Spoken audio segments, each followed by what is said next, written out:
they're really well educated, and usually they can like perform, like do an instrument or dance or some shit. So they're like, it's like they're not just like a dumb street woman. They're like a lady you can have a conversation with.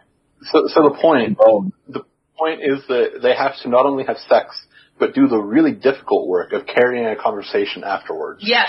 Yes. Before and afterwards. Yeah. Exactly. No joke. Mm-hmm. Anyways. Well, in fairness, right?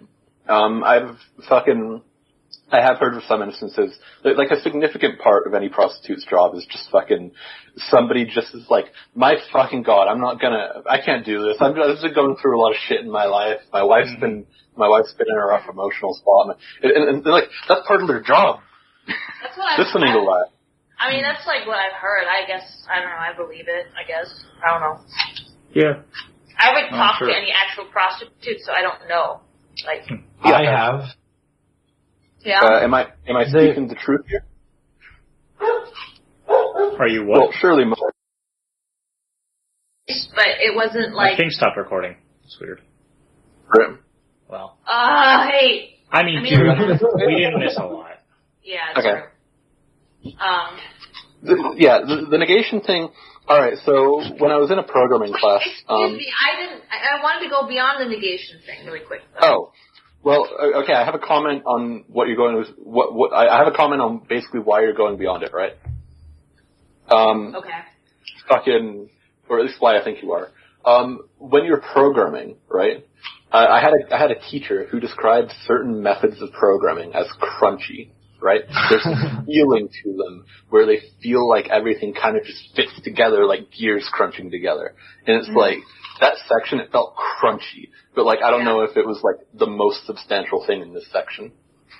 Well, I think it was particularly profound. It was like a really good example illustrating, like I think it is his major point, and like what I believe, like, and I don't know if I took this away when I read it initially, but just how everything he's doing is describing, like even though he thinks like he has the whole beetle in the box example where the beetle isn't real, it doesn't have to be real, but everything about our language is like, it reflects sensations we have in ourselves. Like when he describes like, well, what does it feel like when you mean something? We're constantly talking about the beetle in the box, even though it doesn't even necessarily refer to something. Exactly. And so, like, the point, like, what does it mean to intend something? I mean, like, this is, like, what he ends about, like, what is the experience of that, like, of pointing at something in your mind? And I think that, like, it shows that what language is communicating is it's just a way to self-organize our own internal experiences to create a shorthand for how we feel about things.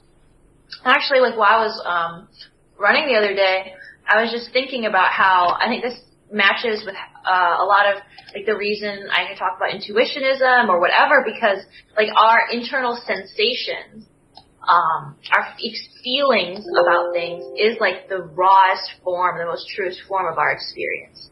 And like how we learn concepts, how we learn language is just feeling like we just naturally associate a word with a feeling in ourselves.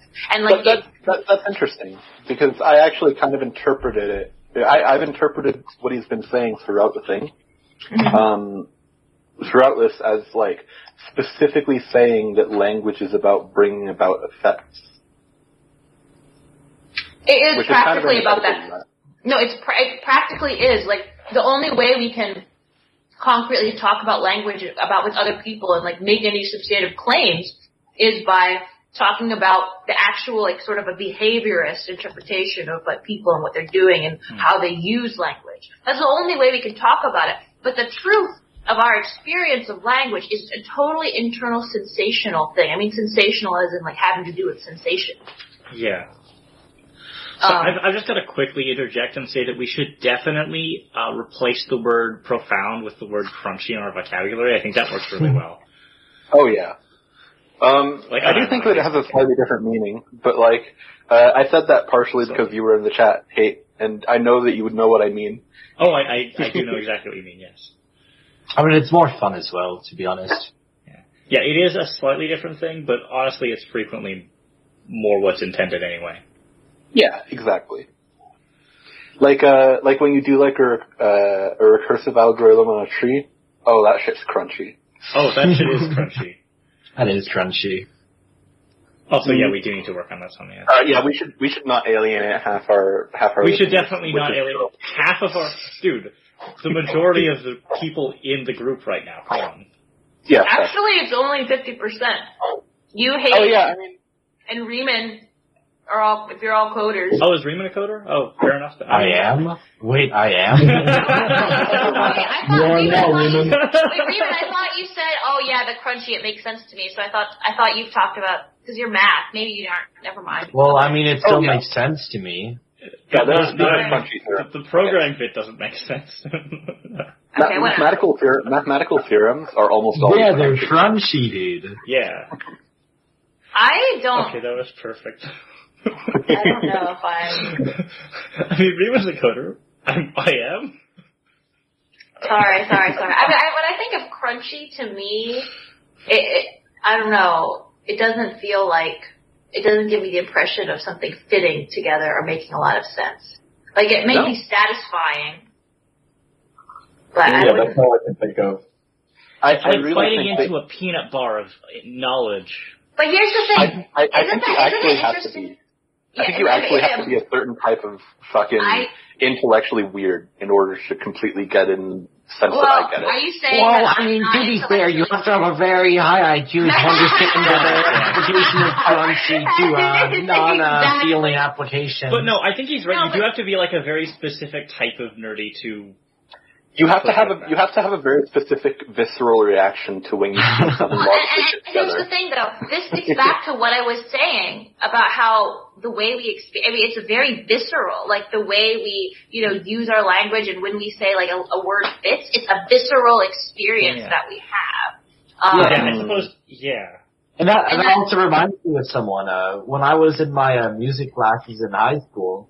There was this one that had synesthesia, and someone played like a D major chord, and and she described it as crunchy. I think she described like C major as something. I don't know. I just remember D major crunchy.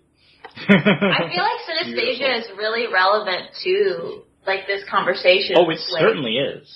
Yeah, that's why we're talking about like inner experiences. Because in a sense, like. Synesthesia, like, it's just a more exaggerated form of something we all experience. We all have these abstract connections between different experiences and concepts in the world. So, I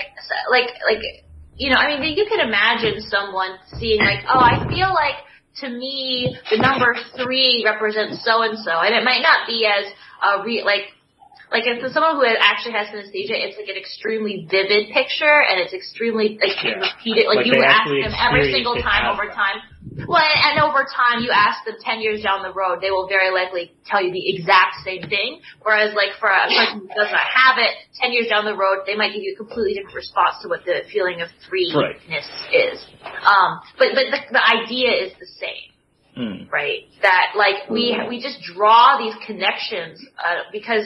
Well, and also, of course, the really interesting thing is that someone with synesthesia, like, will be able to talk about things that we wouldn't be able to talk about so concretely, but, like, because there are some senses that, like, translate better to words and whatnot. Yes, exactly. And, like, the thing about music. Different things as those, so that, because, like, sounds and pitches are a lot more abstract than words and concepts, The idea of linking sounds to concepts, well, by sounds I mean like musical sounds. Yeah.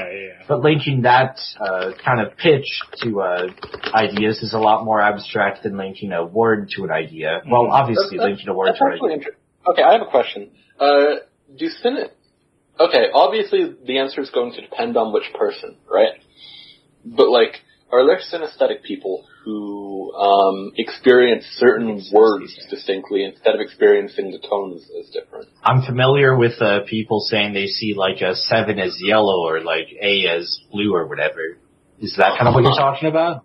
Yeah, because this is language units. Well, I know, the thing is, I know people who have letters that have personalities and colors. Oh yeah, that too. As well as numbers. But words, I don't know. I don't think so. I think part of the issue might be that words are less abstract than Yeah, like, they already symbols. have like a defined meaning. But I'm Yeah. sure that people exist. Like, I mean, even like you could imagine like what color is the word for lethargic? Yeah, might I mean, say, are there any kind of a philosophers that have blue gone purple. like seriously into this branch of this? Because I'd really be interested in looking into that after Hegel. Well, here's the problem, right? It would be really hard to go deep into this because you always That's fair. you always have the risk, right? That like all of this, every single part of this falls under like the realm of analyzing people's analyzing people's experiences of things. And They're you can do beetles. that from a neurological, we're looking at the beetle. And you can It try could to be do all right. neurology on that. So You can what try you're to do saying is neurology we on need that, a but, like, philosopher. We need a philosopher who is a synesthesiac. yeah, actually. That sounds. Well, I mean, I honestly, want like one of them to. something maybe to go more into like psychology, like psychologists writing. Like Milka was actually talking to me today about reading like Freud or some shit, or maybe Jung. I don't know if Freud really counts. I don't know if you'd want to, but I'm not saying that they even talk about that. Like, I don't know. But yeah, like, no, it would be interesting, like, because there's a lot of, well, like Jung has realistically, his whole all aspects of science are philosophy. They're just, like, separated arbitrarily. And Carl Jung, too, I mean, he has this whole thing about symbols and all this bullshit. I mean, I feel like it sort of connects to that. If we do Jung, we've gotta, like, just do some Peterson after that. Because oh, God. I mean, we could. It would be fun to... It would be fun. It wouldn't be good, but it'd be fun. Skip the Jung and go straight to Peterson. Guys, we have to, you know, it'd be fun to, like, for us to, like, do, like, some dream logging and analyze each other's dreams. Wasn't Jung like that could be really entertaining. Yeah. Are you saying that because of Miltram's dream last night? What was Milton's dream Milton last mention a dream last night? He was talking about it earlier in general. Yeah. He dreamed about a Riemann with my hair, and like, it's just like, because Milcom is in love with Riemann, I'm pretty sure. Milcom is in love with Riemann. Milcom thinks the world of you, Riemann. He thinks you're so like smart. He's like, Milcom's like actually like really smart. Like he just telling me. I don't. Yeah. The problem is I don't have a mental. Okay, so I don't have a mental picture very well of Riemann or Fred over here. I have a mental picture of Riemann as I don't know, your profile picture, and I have a mental picture of Freedumbaby as an abstract Asian. Ah, yeah. The abstract Asian, yes, of course. I am Asian. Just like a crude drawing of somebody with string eyes. I mean, yeah, no, I do actually just like form my mental picture of people based on their voice and their profile picture. So, well, and, you know, and do I look like what a dog they say. in your head? Do I look like a dog? Like what? A dog. No. No, here's the thing, right? I actually don't usually click on people's profile pictures to see them closely. All I do is internalize all of the details I have to in order to be able to recognize it. So I don't even think of, like, all I think of is, like, red splotch with, okay, here's the thing, right? People think that something special goes on in humans that doesn't go on in neural networks when they recognize images. Nah, it totally doesn't. Wrong. You're completely wrong. When I recognize one of your guys' profile pictures, like when I recognize your profile picture, Foibah, I don't see a dog. I see fucking a little a grayish splotch, right? And I know that grayish splotch is you. Even though I don't recognize it as a dog, I just have I have an association in my head. Yeah, Somniad, your picture kind of looks like a dog at like this scale, even though I know it's a frog or like a toad or something. You know what, yeah. Somniad? I feel like the frog as your picture, like it just fits so well. Like I don't even know why. I know. But yeah, also the thing is, of course, I don't see you like as a frog. It's just like the abstract version of. I think it's your voice, actually. I think because like I can imagine you voicing in like a cartoon a frog. Oh, is that so? See, no, Yeah, I just, whenever I see, I don't know, I just, like, connect it to them, but, like, not in a sense where I, like, see you as that. I don't know. It might literally just be because you have that picture, and so now I've associated your voice with a frog, so that's why I hear it. Like, it could literally be that. It may not be any particular quality of your voice in particular. Like, that's fair. A very powerful. Do guys,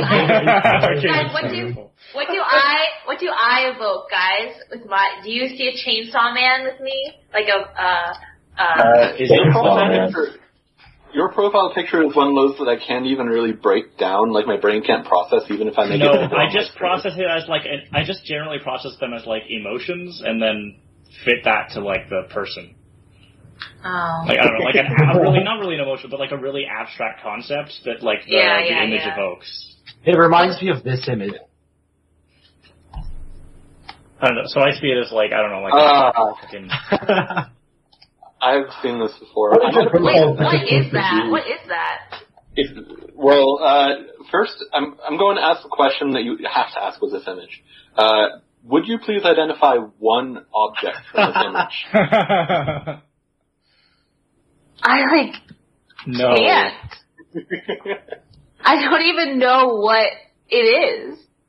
Maybe like a bunch of earrings on display? Is that what that is? I don't know. I do recognize the stuff. Not only can I not identify a single image in that picture, I can't identify the perspective at which any of it is being viewed. What is this picture? What is it? Okay, so what this is an image generated by an artificial intelligence, which has fed a whole bunch of images of scenes with objects in them. I see. Okay, that's interesting. Yeah. It's like you totally recognize that it feels like there are objects in it, but you can't identify anything about it. That's so cool. That's so cool. Somniad, did you watch the dementia video thing? No. I thought that's what you were talking about when you were talking about it. But yeah, no, that's like a really good way of putting how like we see the things. Cause it's not like in terms of coherent specific objects or anything. There's another really special implication to this, which is that, hypothetically, you could figure out some systematic way to generate images in a certain class, where somebody who's not very familiar with one image would say, these two images are the same, even though when you put them side by side, they're actually nothing like each other. Those would also probably be images that a neural network would probably think are pretty similar. Well, no. Maybe not. The thing is, depending on what it's looking for. Yeah. I think probably it would be very specific to which neural network, right? Like, I think all neural networks are going to have that property, but not all of them are going to be the same as for what humans do. Yeah. Yeah, all neural networks are going to have similar issues, like with some things, but what things they are depends. Yeah. I actually watched a DEF CON talk about like confusing neural networks to like make them think you're a license plate or something. Like the passive stuff they have set up like just monitoring stuff and collecting data. Yeah, there are so many good DEF CON talks on shit like that, but it's just starting up again now, so I'm really like online fully, so I'm looking I'm hoping to see what. Oh shit! Did anybody do the @ everyone? I forgot. Oh yeah. I always like Tagging Taggart. No, do @ everyone. @ everyone. Yeah. Oh shit. Yeah. So I everyone for like discussions about like the format. I mean, look, there's like 40 like top. Is there even 40 people in this server? Like, who gives? And most of them are not active. Yeah. I definitely wanted to add 40 different people. Holy shit! We pinged it twice. Yeah, I know. I decided to actually give some fucking context. The last section in part 1, come in an hour late if you want. Yeah. We've basically gotten nowhere. Guys, I'm so happy. I'm so happy, like, to have. I'm glad we're expanding the John Galts. Like, I'm glad it's growing that we have more John Galts. Like, I really, really, really would like to get to the point where everybody who's actually active in the discussion is John Galt. Like, that would. I'm a really big fan of like anarchism as like a way of like governing a small groups of people.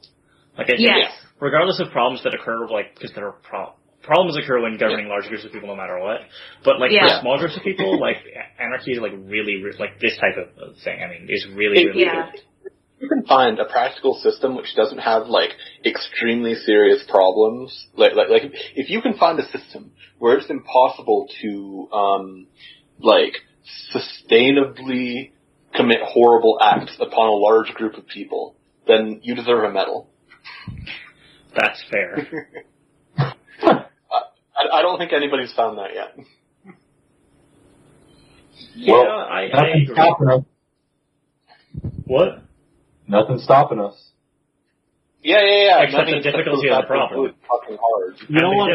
Yeah. Why don't we make a system that inflicts the most pain possible? Oh my allows God. the We already most have one of atrocities those. Possible. Sounds like a Did you Drake watch the video. Drake video? It was the We big already video. have that. Hell. I just Yeah, had to make it's the called Drake joke. I'm neoliberalism. sorry.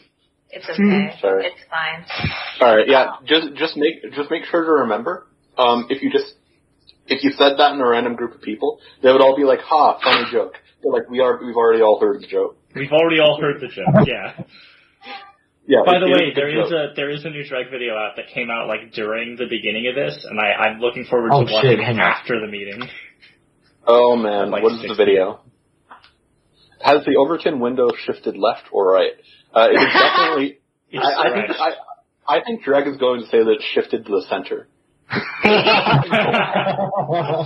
Wait, no, what you've got to know, like, for predicting this, because none of us are watching it while this happens, we've got to look at is how long is the video? 7 I minutes. actually 7 7 minutes. minutes. Okay, so You know, it's I not think just a short he's video. gonna make a joke about it like shifting both ways. That sounds more like I would like enjoy that. anti-centrist shtick. Yeah. Hey, before I joined the board, I actually watched that video. Oh yeah. Oh, nice. Don't tell us about it. Don't spoil. Yeah. No, I No won't spoil spoilery, it. no. Keep the spoilery. spaghetti in your mouth. Oh, speaking of which, I loved episode 7. I didn't watch the whole thing. I was like, I just can't. Like, I enjoyed it. It was funny. Unironically, I thought it was fun. I've seen that video before. Like, it's on his Patreon page. Ah, nice. Oh my god, Patreon. Wait, episode 7 of what? Centricide. Centricide? Wait, it's out? Yeah. Well, I think it's So it's unlisted. Yeah. it's not I can actually find it out. and share it with you. Oh. Is it on Patreon? It's on his YouTube. I mean, that one is.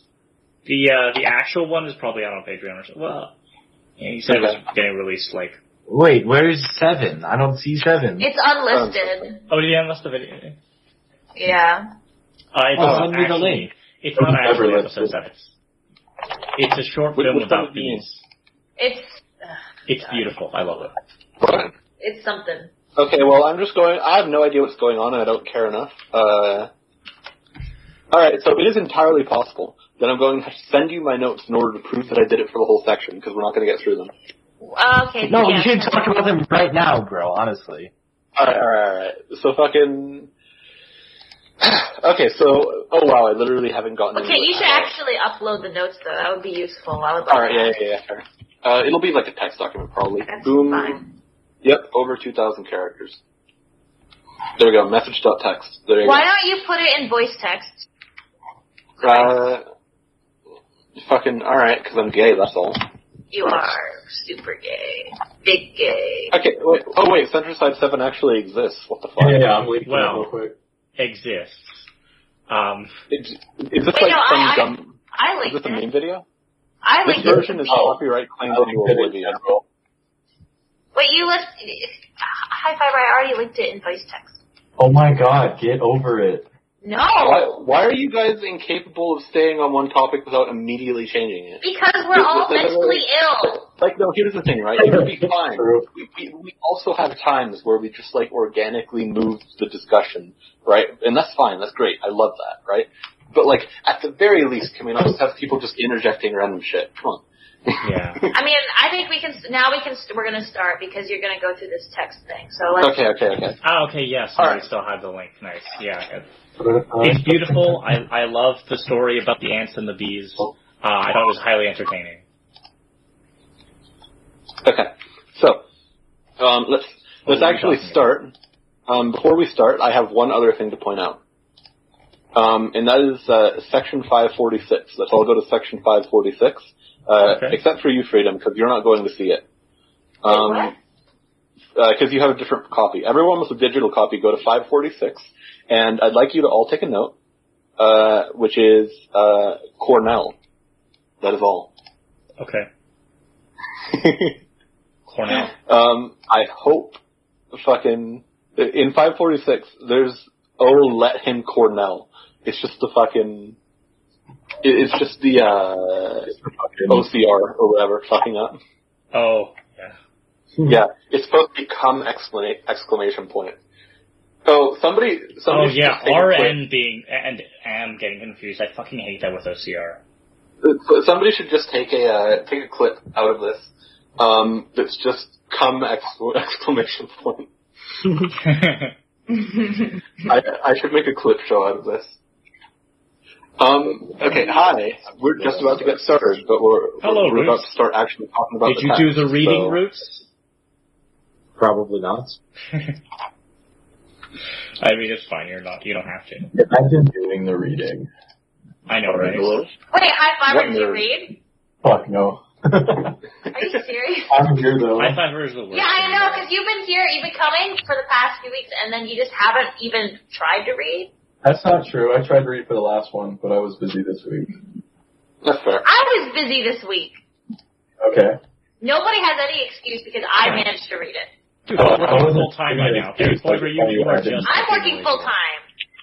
I am like the only person the Olympics trying to fucking show off to everyone. Oh my god, whatever. Just Somniad. Just go. I think I'm probably the only person here who has the intellectual stamina to do the fucking readings. And to understand all the references in Rick and Morty. Fucking, yeah. I think I'm the only person here who has the force of will to do the readings, but not the force of will to actually have a fucking job. Yeah, that's fair. Alright. So, very first thing he does, let's talk about negation. Alright. So, X and Y are two different kinds of negation. They're two different words in a language game. One negates itself to make a positive, the other reinforces itself to make a negative. What do they do together? Who the fuck knows? Wait, no. I think you're so what the thing is with what he was saying was, let's imagine two different words for a negation. One is X, the other is Y.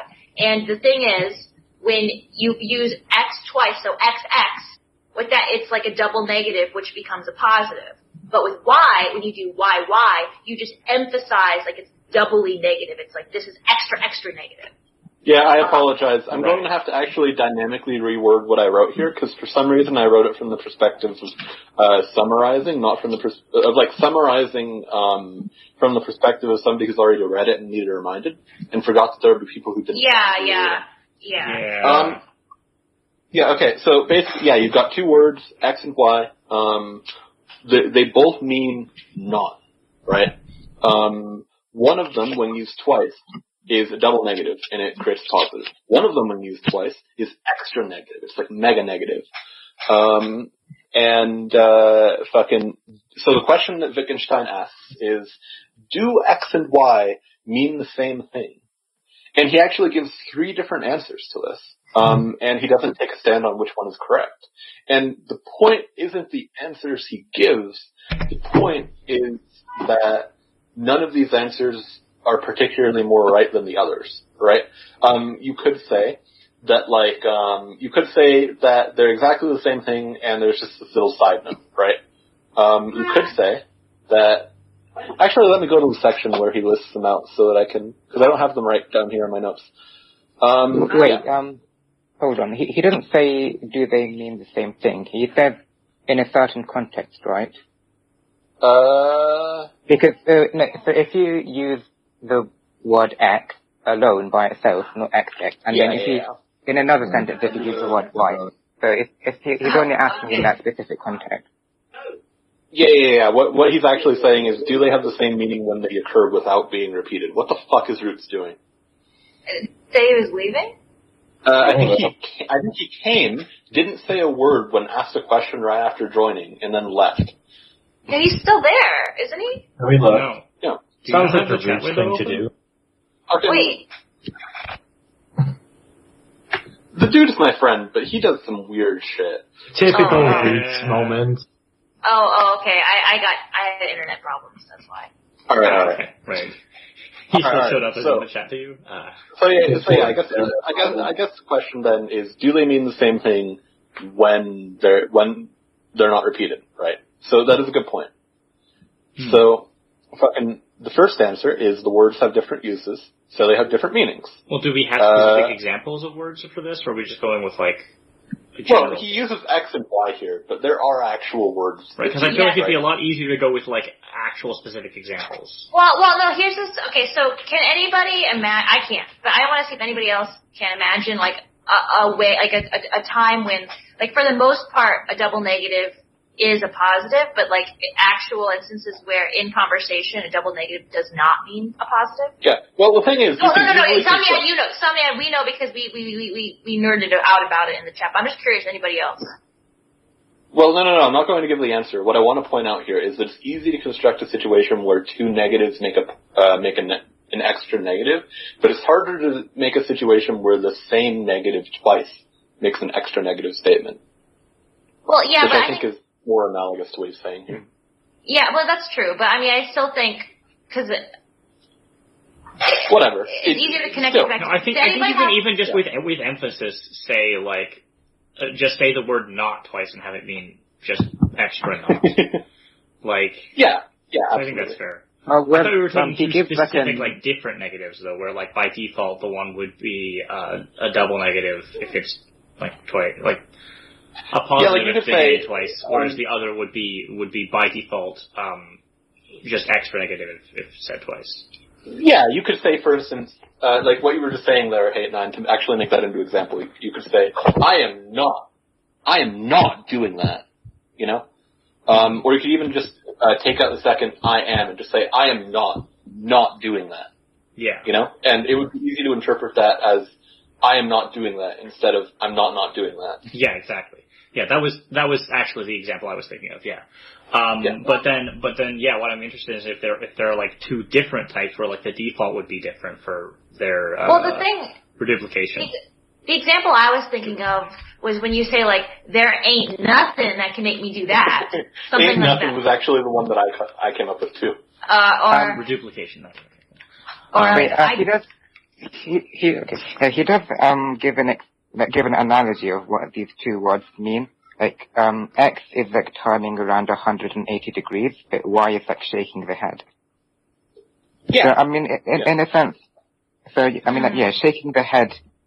So shaking the head. We don't consider it a word, but it is a form of communication. Mm-hmm. Yeah, it's part of our language game for sure. Yeah. So in that sense, we already have a word, even if you don't call it a word for, Y.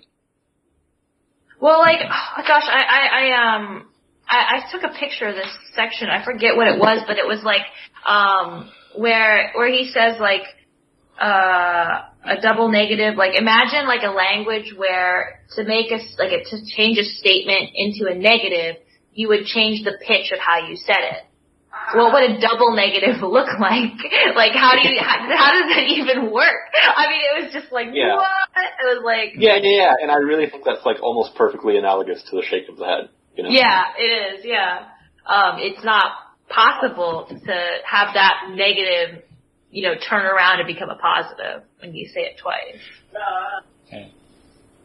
Well, I definitely wouldn't say that it's not possible, though. Right? Like, you could easily just arbitrarily construct a language game. But it's not how it is in our language game. Yeah. And that's very interesting. But yeah, sorry, just to clarify, in the actual example, it's not talking about like one word and then and then adding another different negative word makes it more negative. It's where one of the words, reduplifying it, which is the term for that. Redupifying? Yeah, it's a real word for like that concept. That sounds like it's like reduplication. It's a real thing. It sounds like I can't think of the word for it where you just say something twice unnecessarily. What is that? No, it's like it's like for not redundancy. It's yeah, but it just sounds like a redundant word, like reduplifying, like duplifying. Not reduplication. Reduplication. Reduplication is a morphological process in which the root or stem of a word, or part of it, or even the whole word, is repeated exactly or with a slight change. Reduplication is used in inflections to convey a grammatical function, such as plurality, intensification, etc., and in lexical derivation to create new words. Yeah. Well, so it's the concept in linguistics where you say something twice to either emphasize or like mean more of that thing, or to form a new word like based on that concept. Well, the thing is like Well, in For some reason. Chinese, for instance, It happens in a lot of that's languages, actually. It's just really rare in English. Yeah, but- finish what you're saying. For some reason, the first reduplication instance that came to my mind, I just made up a whole situation around it. It was just some fucking carny yelling, "Rats, rats, rats."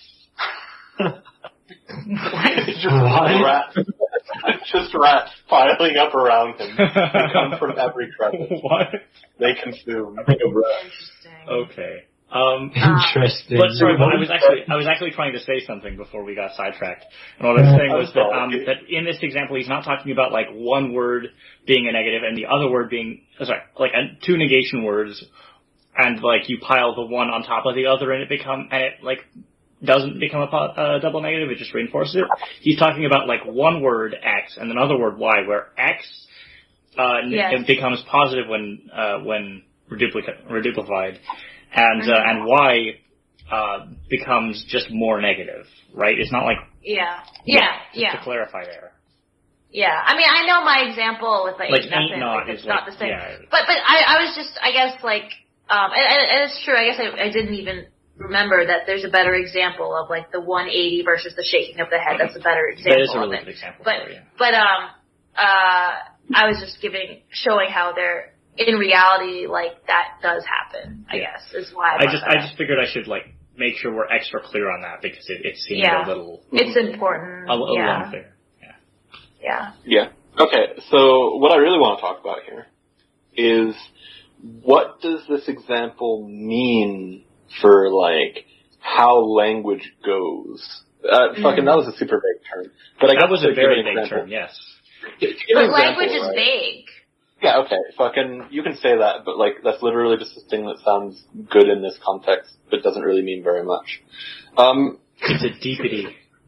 Well, no, I think... That kind of was a deepity, I think. Right? No, well, but the point I'm making, I mean, language is ultimately, I mean, like I was saying at the beginning, it's a very, I hate to use it, but it's the best one I can think of, a sensational thing. Like, it's very much about how, like, you just feel like words evoke certain feelings in you. Sure, but words can also transmit information, and in this case, it can transmit very much of it. Yeah, but like, that altogether doesn't excuse the fact that I intended to communicate a particular thing, and it completely failed. No, it doesn't excuse it. I was just trying to say, like, it doesn't matter. Continue. Okay. It's fine. Okay. I kind of get where you're going for, but yeah, let's move on. To give an example of what I'm going for, right? What I took out of this, what you take out of it is a good way to think about it. Like, what do you take out of about this for its implications about language in general? And fucking, honestly, I kind of feel like this is a really good example of how the meaning of a word, like, what it is, even a word in a specific instance doesn't have a meaning that you can nail down, you know? Right. There's just constantly more context that can actually be added to it to change how the word might be interpreted. Yeah. Let's say for instance that X and Y are actually the same word. Right, this is just something I'm coming up with off the top of my head. Let's consider a situation where X and Y are actually the same word, but they're two different meanings of the same word, right? Right. So, for instance, depending on how you inflect your sentence, say there's just X. Depending on how you inflect your sentence, XX can either mean a turning around, or it can mean a shaking of the head. And this is really interesting because it shows how if somebody asks, did you mean the turning of the head, did you mean the turning around or the shaking of the head when you used X once? You wouldn't really have an answer for them, right? Like, the meaning of the word isn't fully which meaning you meant. It could have been either one and it wouldn't have mattered, right? And I just think it's really interesting that words don't have to be nailed down like that, right? Actually, we can go with a way more concrete, like, actual example. We can literally go with not, right? Like the example we went with before, right? You can be reduplifying it with more of a pause and more of like the same inflection on both means it's more negative than just saying not once. Whereas without that, it could just mean you are going to, right? Yeah, exactly. Yeah. So like we have like a specific example here, even of like where the context changes what it means. Yeah. Like and that's really interesting because when I say not on its own, I don't really mean either of those. Mm-hmm. Yeah, you're not specifying because the only time it matters which thing is specified is like at the point of reduplication or reduplication. Yeah, and we're already like almost skipping ahead all the way to the end of the chapter. But like, when I say the word not, the meaning there, what I mean by it, isn't contained within all of the word not, you know? Like the word not doesn't contain all of its possible meanings. Mm-hmm. Yeah, not just the word on its own. What is it, Freedom? Well, no, it just you said the word doesn't contain all of its meanings. I mean, I would say when you use the word, you are not aware of all of the meanings. But of the word that in all possible contexts. But yes, I mean, but the way in which you use the word doesn't contain all of the meaning. Well, even any definition of just the word on its own doesn't contain all of the meanings that it can signify. Yeah, but like it is worth considering that like even if a word contains even if one word has one definition which you can like contain it with, right? I still think that the fact, like for instance, the fact that there are various answers to the question. Now have X and Y the same meaning in sentences where they occur without being repeated? I think that the fact that there are multiple correct answers to that show that even though the meanings of X and Y are perfectly encapsulated within their definitions, right? All of the meanings they convey are not. Yeah, all the meanings they convey aren't, which means that a definition isn't enough to talk about all of the meaning of a word. Well, wait a minute. I'm not sure I'm on the same page with you guys. Yeah. I mean, like, obviously a definition. I can think of concrete examples of words we can use for this if you need some more stuff. Yeah, sure. I mean, maybe I'm just not following like the a really easy way of going with it is to say implication as opposed to or the implied meaning behind the things, which is always contextual. But for instance, definitionally speaking, to say something is degraded in quality versus to say that something is I've suddenly forgotten the word. Deteriorated? I don't know. No, the word that the Nazis always use. Degenerated? Thank you, degenerated. Their definitions are basically the same. And in fact, in a lot of contexts, they can be used completely, interchangeably. I see. But depending on the context, and not even to all listeners, they can mean very different things. Yeah, and just as you mentioned, like the word degenerate has connotations that the other doesn't. Well, that's the just thing. as we just explained. Here's my thing. I think I'm just not vibing with the way you say it. Like it's dependent on the context. Like I like the word connotation. Like you can't catch all the connotations of a word through its definition because it's more than just like the meaning. Like we write out like, oh, this means, something bad. But like the connotations. Well, and the connotations change based on all sorts of contexts. Yeah. I think also, if I had to venture a guess here, I would also say that even in particular instances of usage, you still can't nail down exactly what the meaning of a word is in a context, right?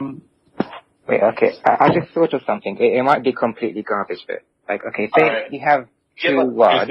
Okay. If you have two words and if let's say you declare to swap them around, okay, and then in that sense, is the definition of each word not encapsulating their meaning as you use them now? Like, say if you were to just switch around the words yes and no, right? Now they have opposite meanings, even if the original definitions didn't change. Do you get what I'm saying, or is this complete garbage? I feel like you need to elaborate more for... Yeah. If you switch them around, their definitions must... Okay, so what I was thinking... So, like, I mean, a definition, well, what we were thinking before is that a definition doesn't encapsulate all of the meanings of a word.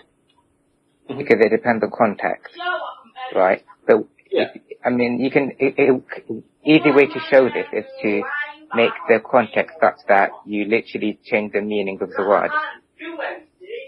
Right. Well, because there are contexts in which words like yes and no can have like at least contextual meanings which are opposite from their regular meanings. Yeah. I mean, you could easily. There are really simple contexts where like you could agree in advance to just communicate in a certain way. What are the words I'm looking for? Okay. So now that I think about it, this might not be exactly what you're talking about, but I think that I think it's a very interesting thing to think about. You can intentionally be playing a different language game with one person than you are with another while talking to them both, right? Mm.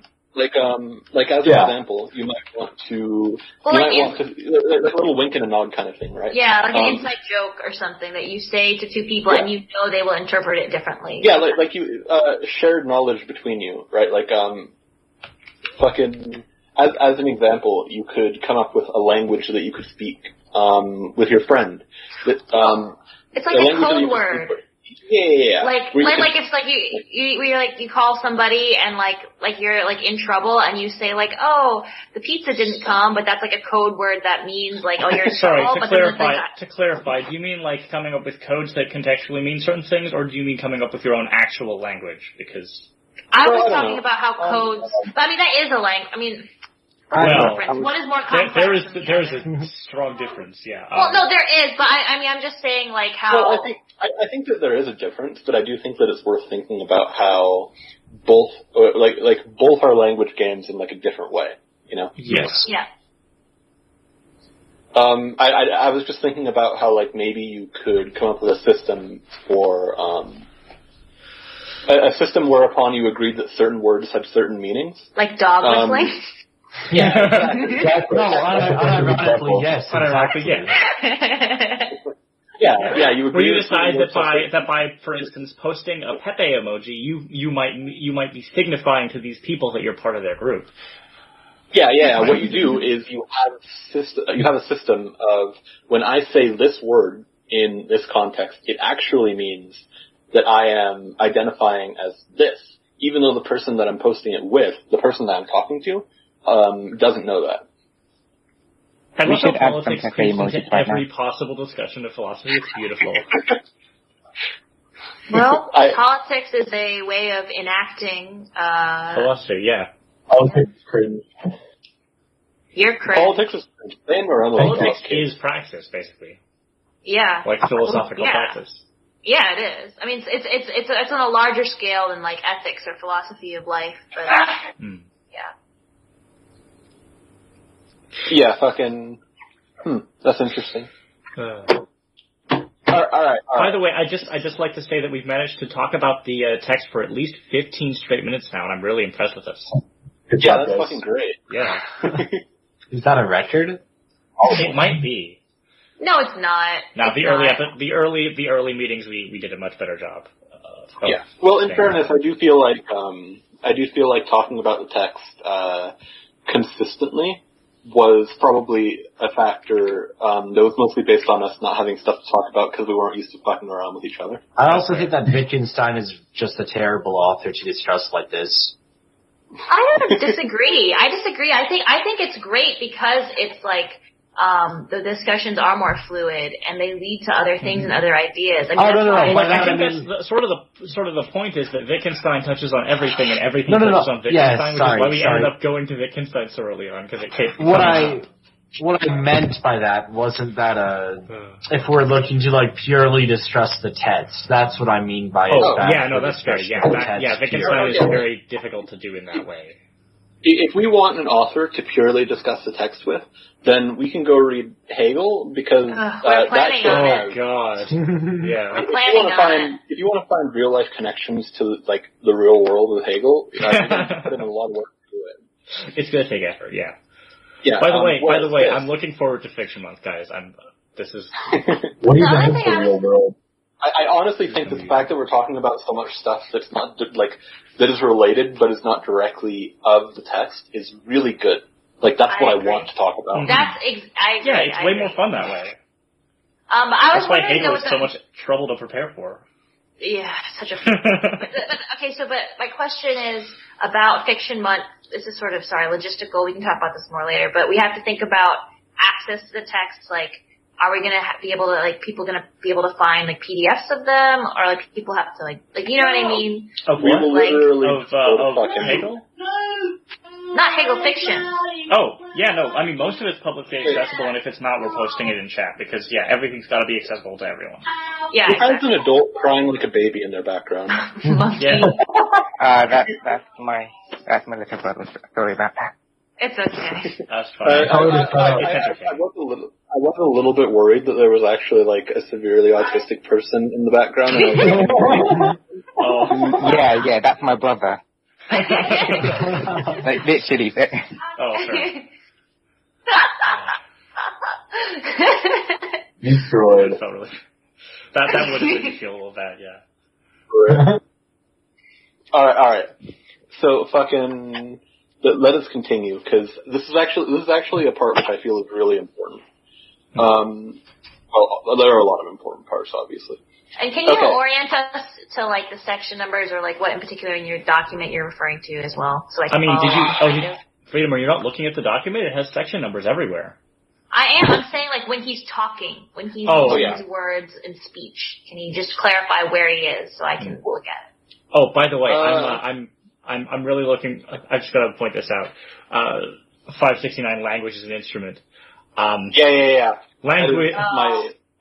Speaking a word is like striking a note on the keyboard. Yeah. Language. All right, we're getting there. We're getting there. Sorry, I just had to. We're getting there. We'll talk about it later. Okay. I have thoughts on that, but we'll get it. Okay. So where am I here? We're talking about essential and inessential aspects.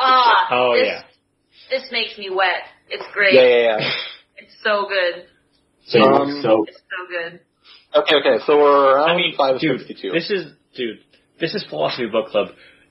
Everything about Wittgenstein makes every one of us sweat. Come on. Yes. I think 563 is the best place to start here, right? Okay. But here's the thing. I'm only going to say that I'm talking about the section around 563, because this is a summary. I'm going over the idea, not, like, fucking going sentence by sentence. No, that's fine. I was more referring to, like, what, like, that's fine. A general area is great. Yeah, we're around 563-ish. Okay. So he goes on to talk about essential and inessential aspects of the role certain rules might have in a game.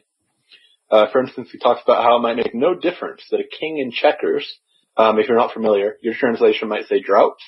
If you didn't figure it out, droughts is just checkers. Talking about how it might make no difference that a king in checkers should be two pieces, one on top of the other. You would be playing the same game in the case that the king was a single piece, that was designated to be the king. He also talks about a few other rules, that you might have to some games.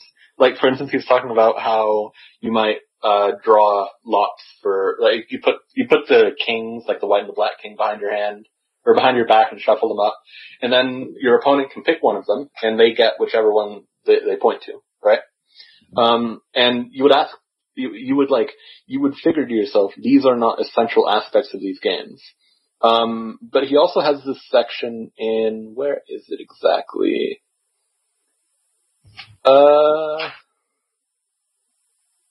The calculus, no.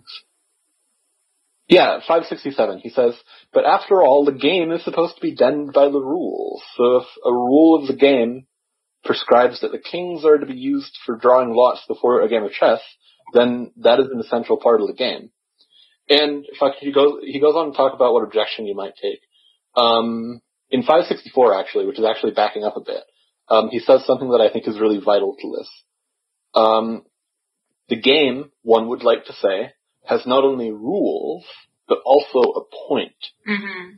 Yeah. And this is really important because I think fundamentally what he's saying here is that the point of the language game that we play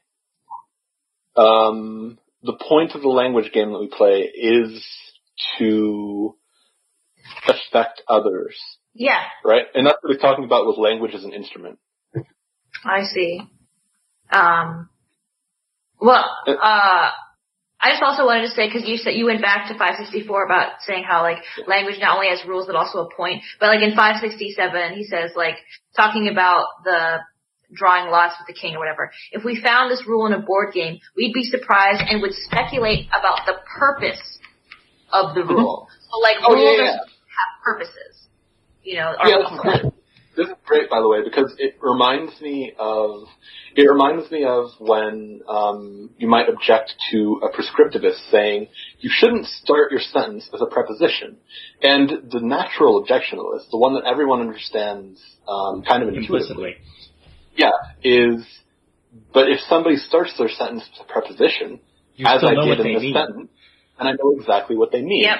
And so it's end your sentence with a preposition. Oh, is it end? Okay. Yeah. Yeah, you wouldn't say you wouldn't want to have like to at the word to like to at the end of your sentence, for instance. Oh, okay, got it. Whatever. Either way, right? Either way, the point I'm trying to make is that it's very clear intuitively that the point of language is to create effects in others in certain ways, right? Some of those effects might be understanding, some of them might be commands, and there might be others. And I think Wittgenstein actually does a pretty good job when he's talking about the nature of language, also going over how those language games work at like a very rudimentary level. I would phrase it as transmitting information to the other people, but they are functionally the same. I don't think it is necessarily functionally the same. Transmitting information versus evoking an effect. Invoking an effect on them. Yeah, I think they are the same. I think they aren't. Well, first of all, they aren't because we're using different words. So there's definitely different we've just been over the fact that you can use different words to mean the same thing. But they have different connotation. But they have different connotation. But you guys are interpreting. You guys are interpreting the words differently, so they have to be different in some way. Yeah. I'm saying that they have the same meanings in this context. I disagree. Not what was the question? The same effects. Okay, Freedom. What would be an example of a case where you would say that the purpose of a particular sentence in a particular context would be something other than transmitting information? To make someone feel something. Like playing a song. I would say that feeling is information that you're trying to transmit to them. I would say I actually agree with Freedom here. I think the transmitting of the information itself isn't the point. The effect you have on them via the transmission of information is the point. That's fair. I'll concede that. And I'll just say, like, I think transmitting information in and of itself is, to me, almost a problematic way of talking about it. Like we can say, oh, language is transmitting information, but that is like distancing itself from what raw communication actually is. Like when I think of transmitting information, what I think of is like, sending an email. Like that's definitely transmitting information. Ideally, it's definitely transmitting information. Yeah. And then, okay, so Eddie is saying something here. He says, sometimes transmitting information is conscious, other times unconscious and involuntary. Like when you scream from pain, it's an instinct and you don't consciously want to do it. Yeah, I agree. I guess for me, transmitting information has the connotation, in fact, transmitting implies like an active intent in doing it. Like you're transmitting, you're not just leaking out information. Transmitting to me has this connotation of I don't personally have that connotation in that word, so I wasn't thinking of that. I meant in like the purely literal sense of just like sending out information, whether intentional or unintentional. But also, I do think that has, then maybe it's not as good for it. I do think that either way, Kate agrees with your fundamental point now. So yes, I think we do, which makes the further discussion of it somewhat meaningless. The transmission of information isn't the point; it's a means to the end. Yeah. Yep. I think we need to make a distinction between like what you intend to do and what's actually happening. Yeah. Yeah, Like, I mean, definitely trying how to I- create effects, not definitively creating effects itself, right? Like, Right. Wittgenstein goes over it later. Like, the point of him going over the idea of intention and the idea of will is to, like, later in this section, is to get across exactly the idea that you're going for right here. And then also, I just want to reiterate, like, information to me also, I have a problem with it and thinking about, like, our, thoughts or ideas as information. I think I think probably the fundamental objection to that is, like, a less, like, your intuitive idea of what information is less informed by, like, a highly scientific understanding of the world, like a crazy analytical, like, this is how everything works, I've got to analyze it all. Well, the ideal analytical male. I just think Archetype of I mean, the analytical male. I do genuinely think that, like, having a computer science background expands your idea of what the word information means. I think it's not that I think information Oh, can't shit, be you're that, right. But I think that using it that way, and maybe No, yet again, actually, I think that was a really good way of putting it. I think that I'm using it in maybe slightly too what's the word? Educated way for you. No. technical Big sense. brain. I'm using the lingo, like whatever the Technical term. jargon. Thank you, technical- jargon. Yeah, I'm using it in a jargonistic sense, like that I didn't realize I was.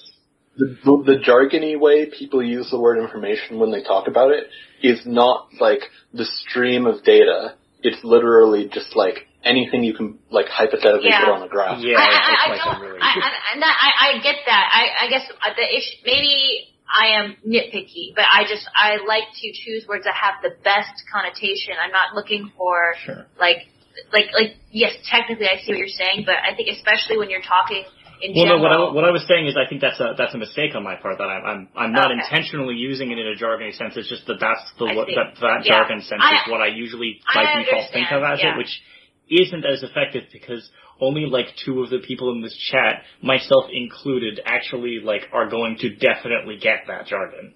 Yeah. I mean, I don't have the my same background as you, but I certainly interpret the word in the way I believe you're intending. Well, actually, I do think that, like, even just being vaguely aware of the fundamentals of information theory might, like, give you that same sense. Yeah, maybe, although I'm not talking about it in an information theory sense, of course. Yeah, I know. But similar, yeah, I do know. This is like the second time information theory has come up. Information theory is great. We should totally go over information theory at some point. Yeah, this is now a STEM group. Hell yeah. I mean, dude, we're all STEM, aren't we? Everybody here is STEM, though, aren't they? I guess I don't know about Ed and the monkey, but I think Ed is into computer science stuff because, like, the reason I guess we are all here, STEM, huh? I mean, if you consider math to be the math part, then sure. Yeah, everybody is STEM. If you consider math to be the math part. Yeah. I actually don't know. What do you do, Freedom? Oh, I work in a research lab, so I work on a fungal pathogen. Ooh. Fungal pathogen.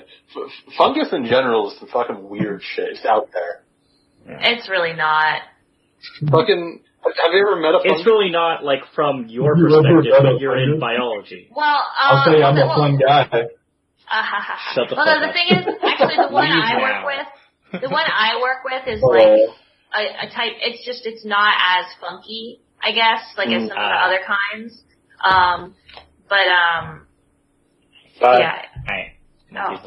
For now. Monkeys leaving for 5 minutes. Yeah, no, I don't know. I definitely wasn't saying that from the perspective of, like, oh yeah, weird mushrooms. No, I'm just thinking about, like, how they reproduce with spores and shit, and, like, fucking, there are a lot of things about mushrooms, about fungus in general, that feel, like, weird to me. You know? I mean, yeah, all life is, I love biology. I mean, it's whack. I mean, it's just, and the thing that's so cool about it, I'll go on a little tangent, sorry, but I think the reason it appeals to me so much is it's such a complex system. There is so much that we just cannot predict about what goes on. It's so organized. Biological systems are so organized and regulated, and it's just all these crazy things happen in a very systematic way, and yet there's just so much going on we can't really predict. Like, it's so hard to predict. What the fuck? Someone's getting a call? Was that me? That was an alarm. Yeah. Yeah, I absolutely agree, right? Like, there are still occasionally, significant, like in the past decade, there have been significant significant anatomical discoveries about the human body, right? Like, we've discovered, I don't remember what it is, but for instance, there's like certain interstitial tissue that we've learned exists in the past decade that plays huge roles in big areas of the body that's just like, it was a whole kind of tissue that we just didn't know was there. Well, and just the fact we got DMT in our brains, guys. Oh my god. Well, also the fact that so much of oops. Why is he muted? Yeah, I'm gonna unmute him. I'm sorry, I don't know why he's muted. The fact that I mean, he's client muted too, but whatever. Yeah.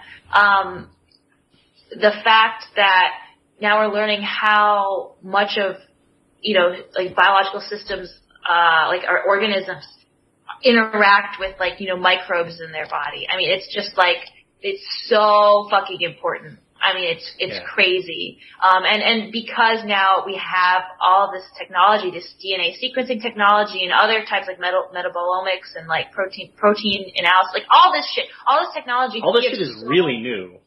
It's really new, and there's so much data. Like, it's absurd, and that's why computer science is becoming even more important in biology, because we just have access to all of this complex data, and we need to figure out how to analyze it. And I think right now biology really is the area of science with the most untapped potential, or like easily like relatively accessibly untapped. Yeah. Because we finally have the tools to really take advantage of it in a way that wasn't possible. I mean, you read papers that they were doing in biology like 20, 30 years ago, and they were doing some cool stuff that was severely limited. Like now, you can just sequence a whole genome. Now you can just like synthesize a bunch of like long DNA strands like really cheaply and easily to do cloning. Like now, super cool. It's amazing. Yeah, and the cool thing is that, like, biology is also, like, it's obviously deep as an ocean, but it's also, like, broad as an ocean. Like, you hear it's just an ocean, yeah. You hear wide as a puddle, deep as an ocean, but biology is just an ocean. It's just an ocean. The thing is, right, like, everything interacts in such complicated ways that we still have, like, entire areas of specific knowledge that we don't understand. Like, isn't protein folding literally a black box still? Yes. Yeah. Oh, yes. We know how to. How to predict it. It's like a neural network type of. Well, we have ways to try and predict it, and it's getting better. But wasn't fold at home a big deal a while ago? I mean, I don't actually know. I mean, I don't know as much about protein stuff, honestly, but even still, like,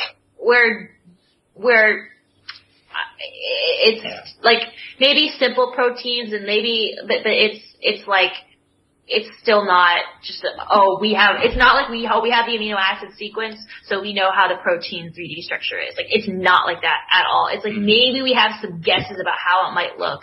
And then, like, even if you do, like, it's called X-ray crystallography, where you get the protein and look at it and, like, get a physical picture of the protein itself, that still may not represent what it looks like in vivo, like, in the actual organism, because there's so much you don't know about, like, other proteins that might be binding to it, other substrates that might be binding to it that may dramatically shift its structure. It's so complex. There's so much there and so many factors at play, just depending on, like, what kind of, like, is it in the middle of a membrane? Is it floating around in the cytoplasm? I mean, there's just so much we don't know, that, affects it. So even read the XKCD.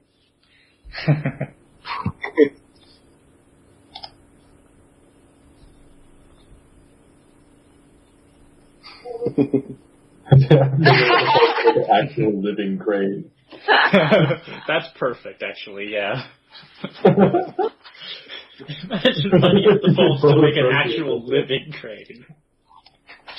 But sorry, to quickly go back up a step, I think, yeah, we are basically all STEM. We should definitely do some information theory later on. That'd be really cool.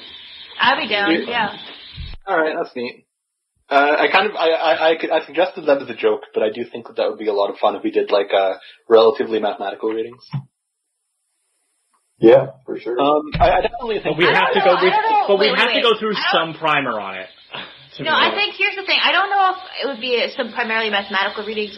I mean, maybe we could do that. I said relatively, not primarily. What I meant was like, no, I know, but what I think would be maybe better is rather than to us to like read a text, a specific text, to have somebody who knows a lot about it, like talk about it and present on it or something, like to explain the basics.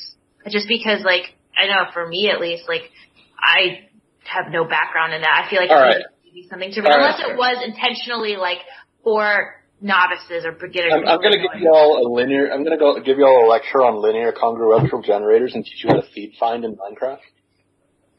Oh, cool! I looked into that stuff. That's cool. Go ahead. I mean, not right now, it's obviously, but yeah, no. That's actually a legitimately interesting math lecture. Dude, math is great. I love math. Math is great, but like only from a programming standpoint. I actually was going to be a math major, and then I decided that I didn't care enough to. Here's the thing: I actually think I would love like being a math professor or something. I'm not willing to go through the math classes because I know what you mean. There are like four different. That's actually what I plan on doing, dude. There are like four different professions I'd be totally into doing, but I don't want to do the schooling for them because it's awful. The proportion of math teachers that are relatively low level who are garbage is just massive. Well, alright. Do we want to go back? Yeah, we should quickly get back to the text now, I think. Okay. Yeah. I feel like it is good that we got a little bit, we went off on a big rabbit trail, but that's fine because, can we just stop talking about how we got on rabbit trails? Well, yeah, actually, yeah, maybe that should be a rule. We don't talk about all the digressions we have unless it's specifically in order to go back to the point. Let's just not get about the conversation at all. What I was just about to say was going to be a fucking segue. Give me a break here. Okay, go ahead then. Sorry. Okay, what I was going to say is that I'm really glad that we went on it because, like, it was a good place to go on one because the idea that was just put forth about language as an instrument is a really big one. I think that's one of the most important points of the whole thing. Right. So it was only natural. It helps to have some time to ruminate on it and talk about stuff in relation to it. Yeah, it was only natural that we went off on a rabbit trail because, like, that is a really big idea that it relates to a lot of things. You know, it almost feels like it's like the thesis of this. You know, you've got to beware of the idea lobby, big idea. Well, how do you think he means instrument? I mean, I feel like it's a very intentional choice. Oh, yeah. For it to be instrument because it refers to both a musical instrument and also a tool at the same time. It is both.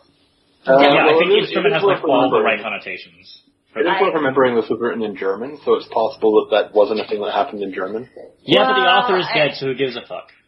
No, but the thing is, die Sprache ist ein Instrument in the German.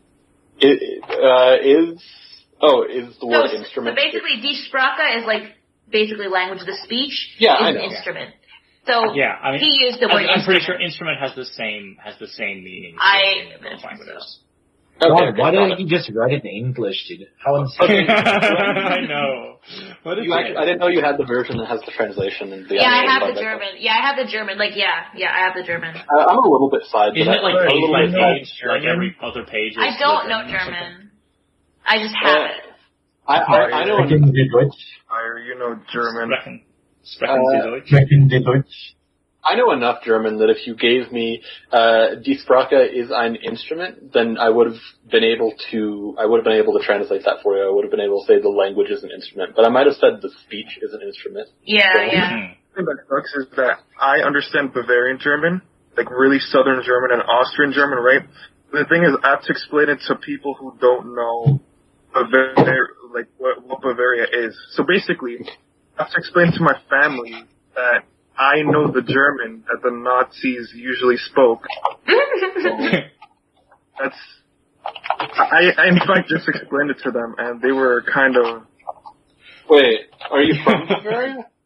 What? Are you from Bavaria? No, I don't know why. I just can I can understand the Bavarian accent best. Alright, well I guess that makes you a Nazi. Let's carry on. I mean, dude, come on, I'm not a Nazi. Come on. This group came from the Zhreg Discord. Like, of course there's gonna be some Nazis, like. Yeah. Like, I'm not sure that that's true, but. I don't Okay. I don't know if our group has any. I'm a Nazi, and we're I all was STEM. one of the Afro-German soldiers who were actually, like, on the front lines fighting. Okay, this is great, but, like, this is pretty off topic. Mm-hmm. So back to language as an instrument. Yeah, the main problem is we're all STEM, which means we're good at thinking, which means that we can't be Nazis. Oh, shit, you're right, yeah. Okay. Well, and anyway. also, like, this was linked in the philosophy chat from that, which was, like, initially, and for a long time, like, you weren't really allowed to talk in it unless you were, Wait. I can't believe I just tried to get us back on topic, and then immediately thought about something else to say, okay, and you're then right. said it. You're right. Language is an instrument. Alright, now, language is an instrument. Does anybody else have anything else to say about the phrase language is an instrument? You want to talk about keys on the piano of the mind or something, right? Oh, I was just saying, because we had an argument last time about how, about whether or not Wittgenstein is for or against the concept of the phrase that he said, which was, language, speaking a word is like striking a key on the keyboard of the imagination. Keyboard of the imagination. The thing is, I actually have a question though. Yeah? Go ahead. Like, we aren't born with instruments, right? Because us as humans, we have advanced intelligence, and we kind of... We're born with the architecture to create and understand these instruments, but we aren't born with... I would also argue that we aren't really born, like, the ability to like music, if that makes sense, right? Like, we're born with the ability to like the kinds of things that music is, like that kind of pattern. Yeah. But I don't necessarily think to it early on. I don't necessarily think that a baby appreciates Mozart more than they appreciate fucking any other music. That doesn't matter. That's irrelevant because, like, what appreciating music is just hearing the sounds and like having them like strike you as notable in some way. And I think that's actually it's actually a really good point because different, like, depending on where you grew up, you might get completely different ideas out of music. Yeah. So while we have the pattern recognition and seeking and whatnot that is in place, like, that will allow us to, like, come to like certain types of music, what those types are is, and what meaning we get out of them is entirely based on or mostly based on our environment. Well, yeah. I mean, I was learning watching some video about, like, how a lot of music is really Western centric and, like, the types of, I forget what the words, but, like, the way the tones, the tones and semitones, like, in, like, specific tunings. And that's, like, super, but that's not all it is. Like, for instance, in, this video, I forget, it was some kind of South American I know a lot of Indian country. music has a completely different. Well, there's microtonality, but it's not just that. Like in like some South American type of music, I don't know why I want to say Peruvian. I might be completely wrong. It's like they intentionally want all the instruments to be kind of like tuned like differently from each other because that sound gives it. They believe it a richer sound, a fuller sound. Right. Whereas like. It sounds like really out of tune to the Western ear, but like to them it sounds really bland and empty if everything is perfectly in tune. There's actually some like Western music that like does intentional atonality, like not even like full atonality, but like slight off tuning of things that can sound really nice. I think I know what you're talking about. Okay. It sounds crazy, okay, but I was actually living in Peru last year. Okay. Okay. the thing is, there's actually a type of, like, in high altitude. Yeah. So there, they actually have that type of music.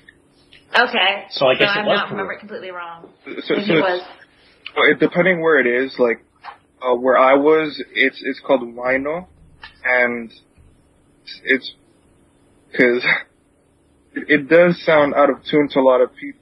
For some reason,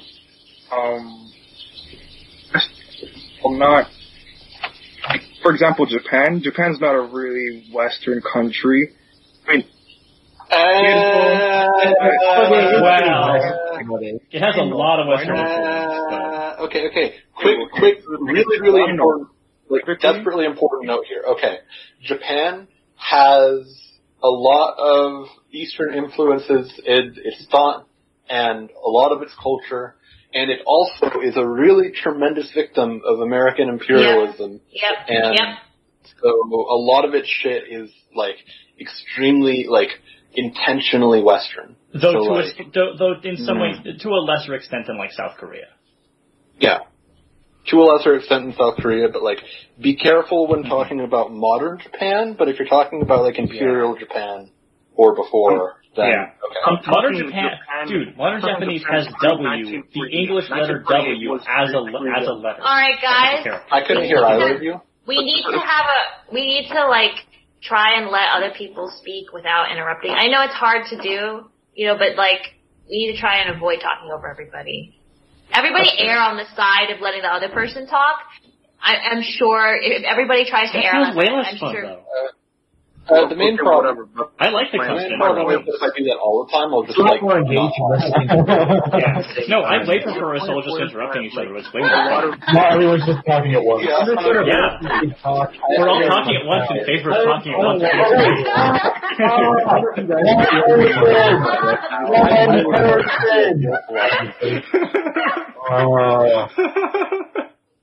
This is awful. This is so beautiful. I love it. It's perfect. It is. No, I love it too, but it's awful. No, I do think that the talking over each other can get a bit much sometimes, but I think a lot of the time it's better, honestly. No, it's fine. It's just when it gets to a certain point where for like 30 straight seconds, two people are simultaneously. Yeah, that's true. For a moment there, neither of you were yielding. You were very strong. Yeah. I do, but I love those moments even more. No, they're fun until they become too. They dominate. Incomprehensible, Yeah. But like that type of talking over each other, like just now, is way better. Like it's fine. Well, it's art. It's art. Yeah, that's art. Well, no, not even that. No, I mean literally just like Freedom and I like cutting each other off, like and responding before the other person is technically done is like I think. Well, that's if we fine. avoided that, it would be. Yeah, like interjections and like that. Yeah. We'd be losing a lot if we avoided that. No, I'm not saying you have to let someone finish completely, but I'm just saying, like, let's try not to talk over people for more than 10 seconds. That's or more than like 2 even straight seconds.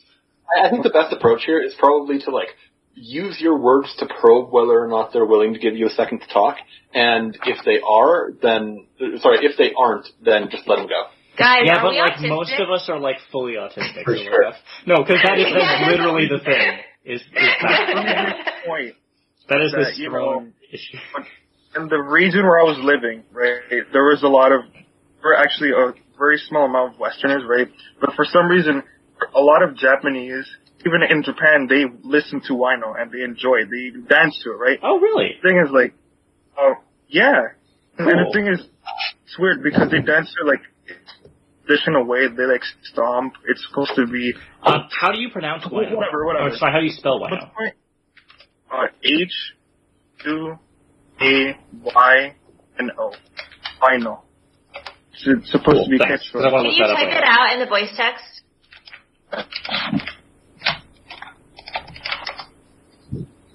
But the thing is, depending where it is, it like sounds kind of out of tune. Depending, like, it will sound more in tune or out of tune. It's just weird. But the thing is, a lot of people, for example, I met a lot of Germans, a lot of French, Americans even, they really don't. I don't know. I feel like they didn't really like it. They didn't really. Well, it's like also, like with out of East Asian like singing, it's explicitly the style is extraordinarily nasally, and like almost like whiny sounding. Like that's explicitly the technique used because you can be really loud. Like that's how you project, and it's very, very unpleasant to a lot of the Western ear. It sounds horrible.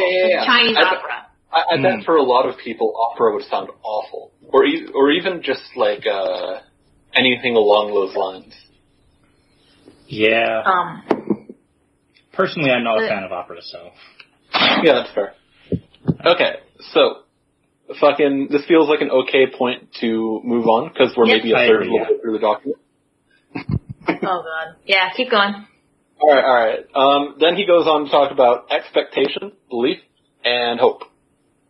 He meanders through the idea of expectation for a while. Meandering through an idea is something that's pretty common with Wittgenstein. Yeah. And he forms, I feel like he forms like... I really like his conversational tone, though. It's really nice. I love it. It's great. I think it's great, but makes summaries really hard. Oh, yeah. I also really like the numbered point thing. I fucking wish every philosopher did that. It's so good. Oh, a lot of them do. Yeah, but not all of them, and I wish it was all of them. Oh, and the other thing is too, I'm glad we're reading this so early on because I feel like this will help us so much when we're reading future texts. Like that's why we went to it immediately. I'm so glad. Like I'm so excited. I feel like it's just really fun to read, kind of like reading Plato. Ugh. Well, no, I think that's fair. I don't like Plato a lot, but Plato is fun to read in that sense. I get what you mean. Have you guys read the Allegory of the Cave? Oh my fucking god! Good Plato. As opposed to like Hegel.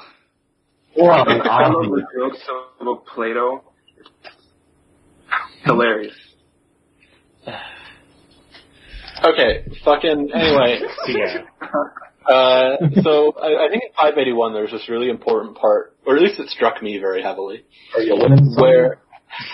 God damn it. Okay, that's beautiful. It's pretty beautiful. Alright, in 581 there's this really important part where he says, an expectation is embedded in a situation from which it arises. The expectation of an explosion may, for example, arise from a situation in which an explosion is to be expected. And, I don't know, it might seem at a glance like he's kind of using like maybe he's doing something funky here. Like when I first read this, I was like, he's talking about expectation in its own terms, isn't he? But no, I think that he's specifically talking about like, you can see it right here, an expectation is embedded in a situation. He's talking about where you see expectations. And I think that the fundamental point that he's trying to make here is that expectation is an empirical thing. He goes through this more later, right?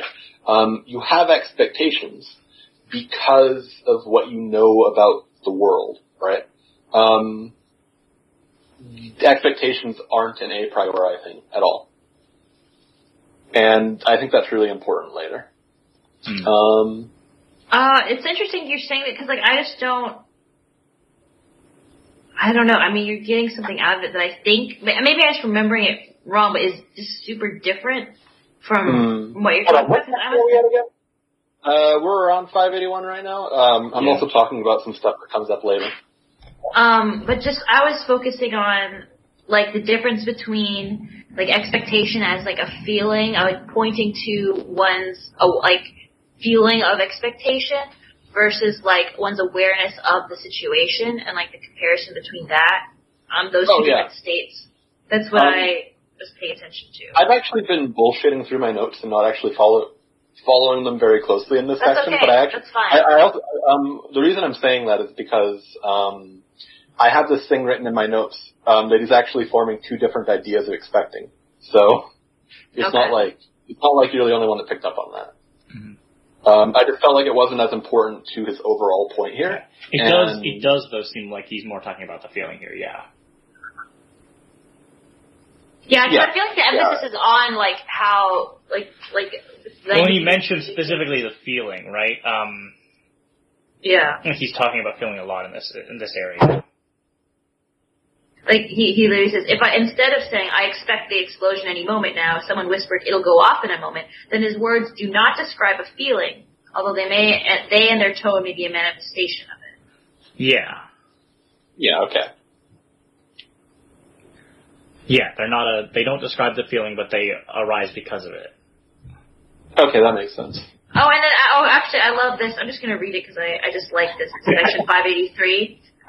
But you talk as if I weren't really expecting, hoping, now, when I thought I was. As if what were happening now had no deep significance. What does it mean to say, what is happening now has significance, or has deep significance?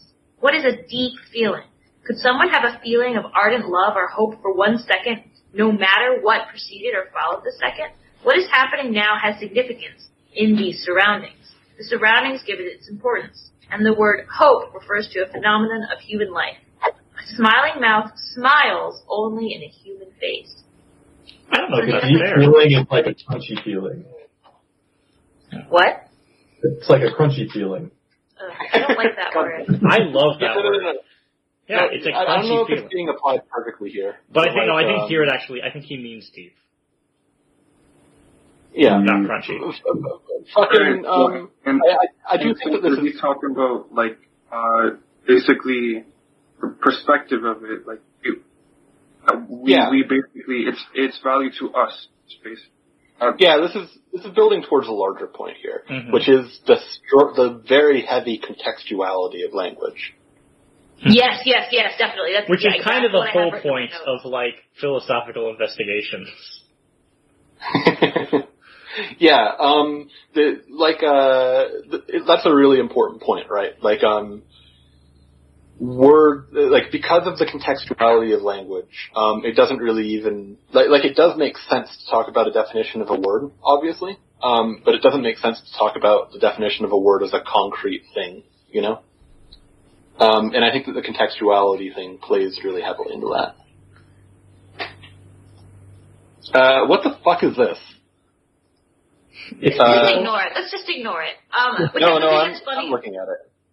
Because the thing is, it's funny, as, like, at that section I read, I, like, underlined stuff and wrote, context matters, like, and I wrote it into my book. And then on the next page I flipped, and the notes I had written, like, whatever, 2013, so 7 fucking years ago when I first read this book. God, dear God, 7 years.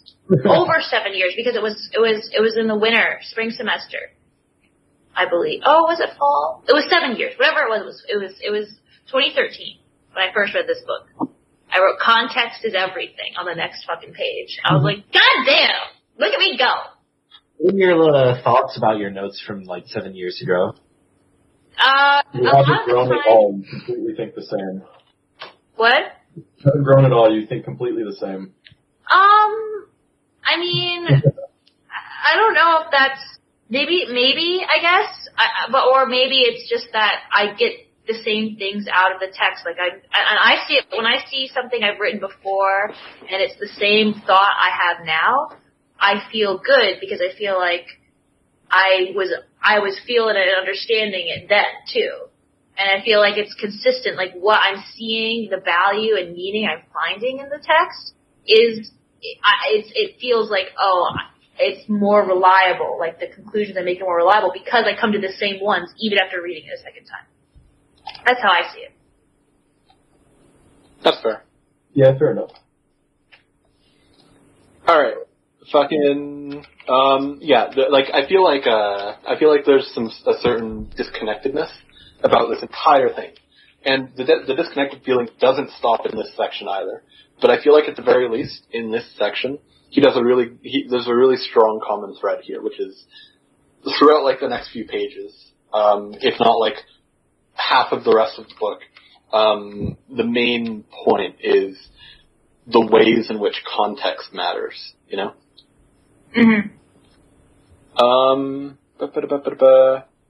Alright, then, he jumps to familiarity, unfamiliarity, and recognition, which does play into the context thing, but in a different way.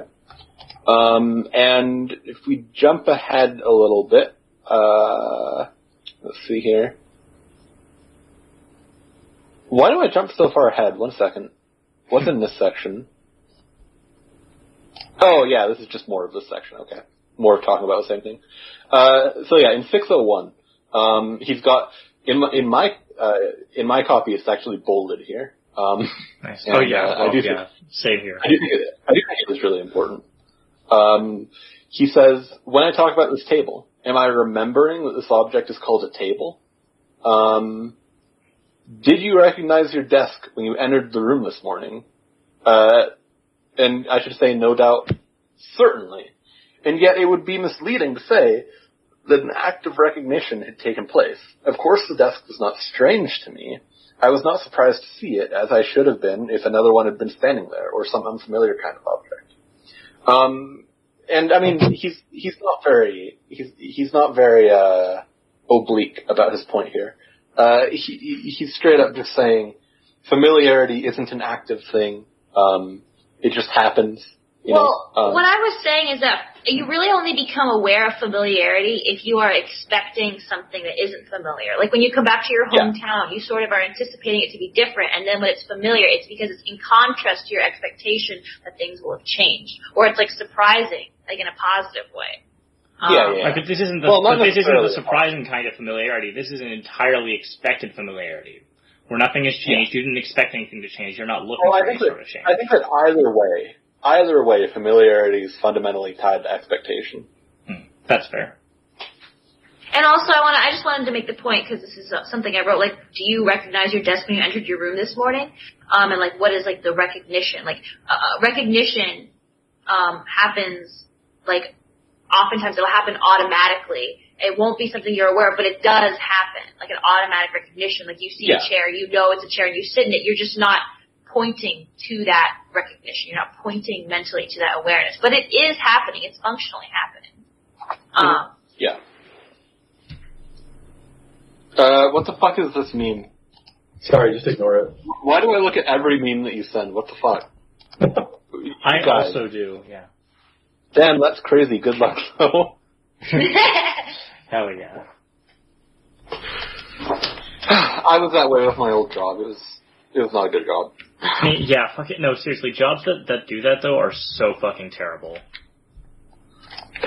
Yeah. Okay, anyway. Fucking... have to deal with that shit. So if that happens a lot at a job, then it probably means that they have a lot of situations where people are like, fuck no, I'm not going to work today. Usually, yeah. That or they just literally don't have enough people who sign up for it to consistently staff. Wait, who muted microwave? He wants to be muted for some reason. I don't know why. Yeah. Okay, that's fine. Anyway, fucking, what do I have written in my notes here? Stuff we've already gone over, 607. Oh, 607. It is long. It is a long boy. Yeah. It's like a page. Over a page. I like this. Yeah. In the very, so I put here, in the absolutely massive 607, he goes through a person figuring out the time in their head. And how one would like to say, and this is a really important idea, and I think it's a tool that we can all take forward, when analyzing things. He goes through a person figuring the time in their head. And how one would like to say that some particular process goes on in their head, a picture of a clock, for instance. And that it's important to resist temptation to create a picture where there actually is none, as if its postulation is necessary. So what he's talking about here is like, there isn't a picture of a clock that you're going through when you're feeling out the time. Or at least there isn't usually, right?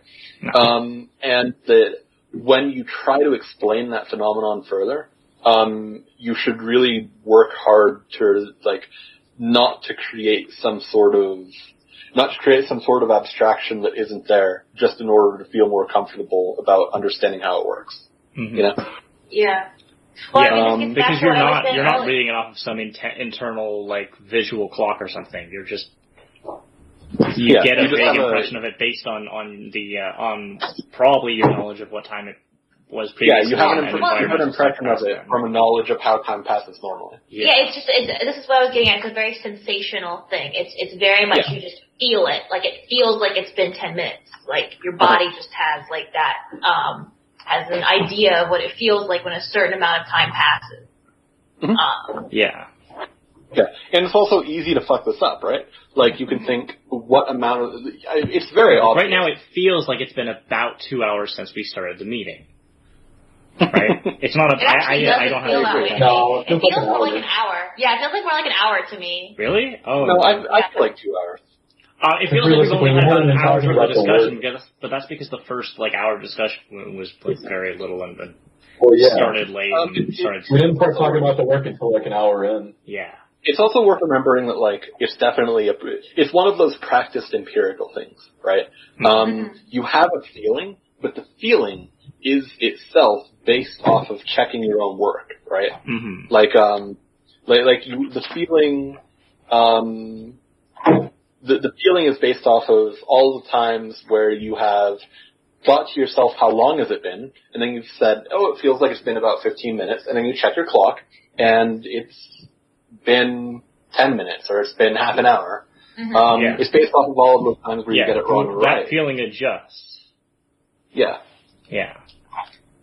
And it's also worth remembering that, you can, there are systemic biases in how humans perceive time.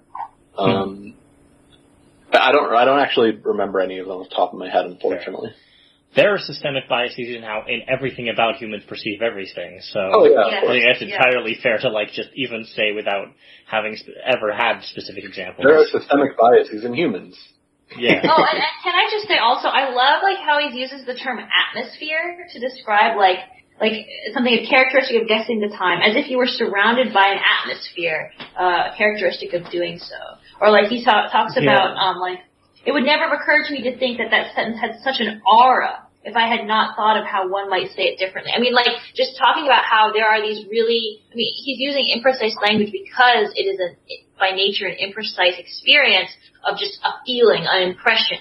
And I like that because I think it's really much more true to our internal experience than trying to say, there's some clear, rational method or calculation we go through internally.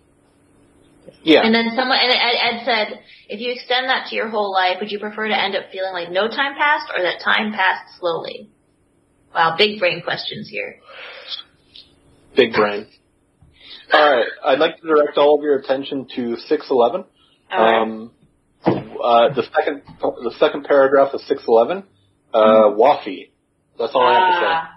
What does that mean? Waffy. What is that? It's what? It's what? Not bring about. Waffy. What can I bring about then? Like Waffy. Waffy. Hoibah keeps talking over me. Am I? Wow. Yeah, you are. By accident, I think. It's an OCR error. Yeah.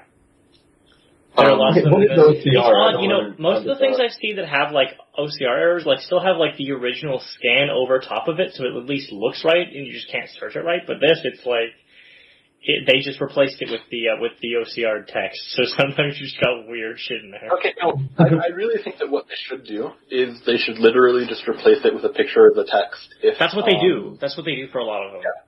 Yeah, it's easy to have it's easy to use a mathematical model with any sort of recognition software in order to create a number which is how sure it is of each thing that it does.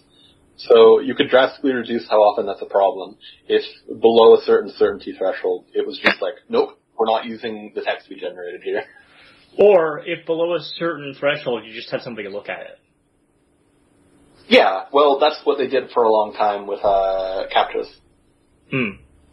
Yeah. Yeah, when you would put in words for CAPTCHAs. I mean, that's good because CAPTCHA is basically used as a method of scanning text and OCR, I guess. So, and optical character recognition using human eyes. Yeah. All right, let's. Using human eyes to do it, and then talking also about the word also generate a bunch of training data. I didn't expect to get a serious tangent when all I wanted to do was point out Waffy. I know. Waffy.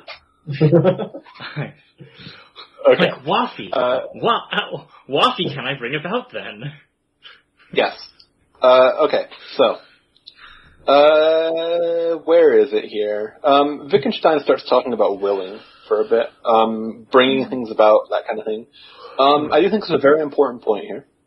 There's a very important point here in 615, which is willing, if it is not to be a sort of wishing, must be the action itself. It cannot be allowed to stop anywhere short of the action. I do want to... Yeah. So you can continue. Well, I was just going to say, this is in reference, I don't know how familiar you are with, like, old school philosophy. It just, because it reminds me of in my... Wow, you're lagging.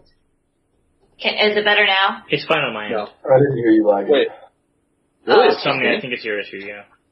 Well, Discord says my connection is fine. Okay, can you say it again? Well, it just reminds me, like, I took a class, like a history of philosophy class, basically. And so it reminds me of examples. I forget exactly who it was, but this example of, like, the arm moving and, like, what that entails is, like, a classic example when talking about the mind-body problem, like, what is causing your arm to move?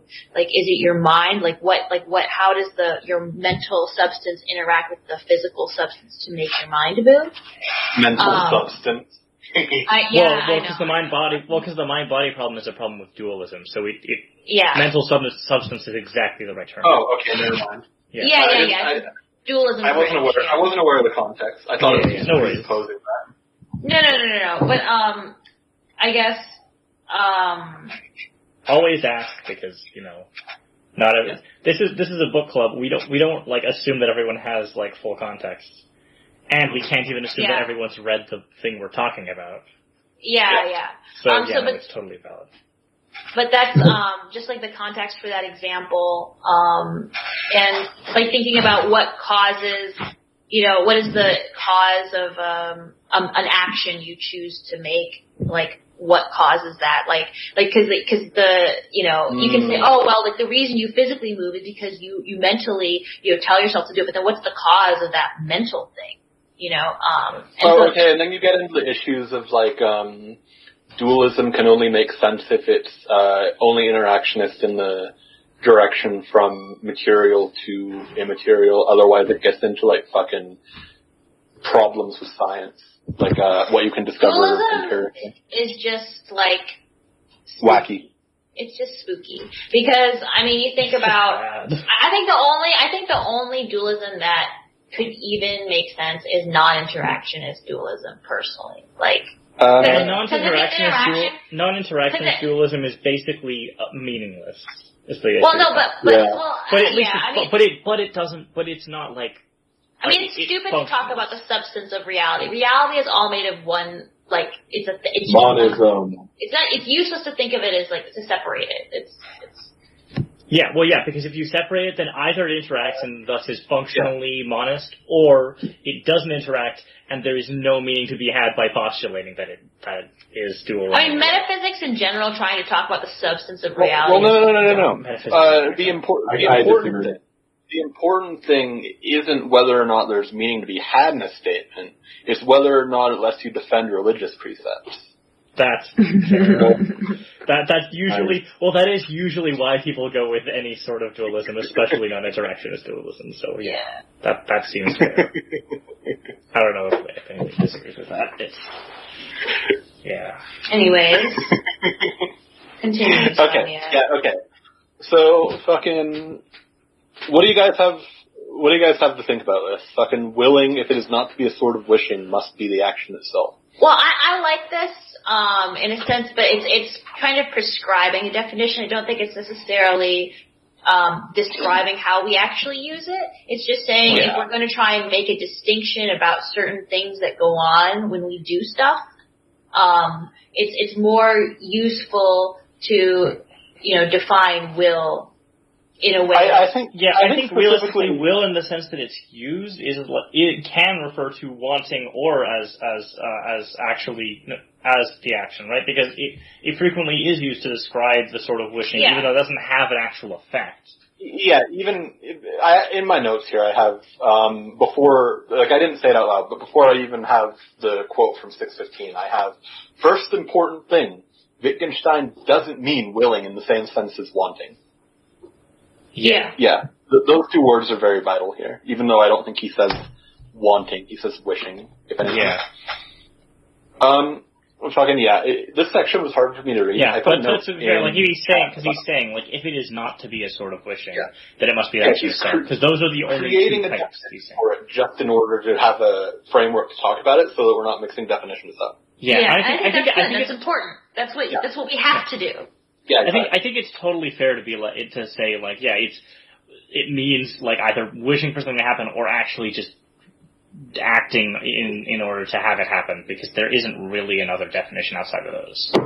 Well, this reminds me also of Sartre and like his talking about how basically if you like think the way you act is the way like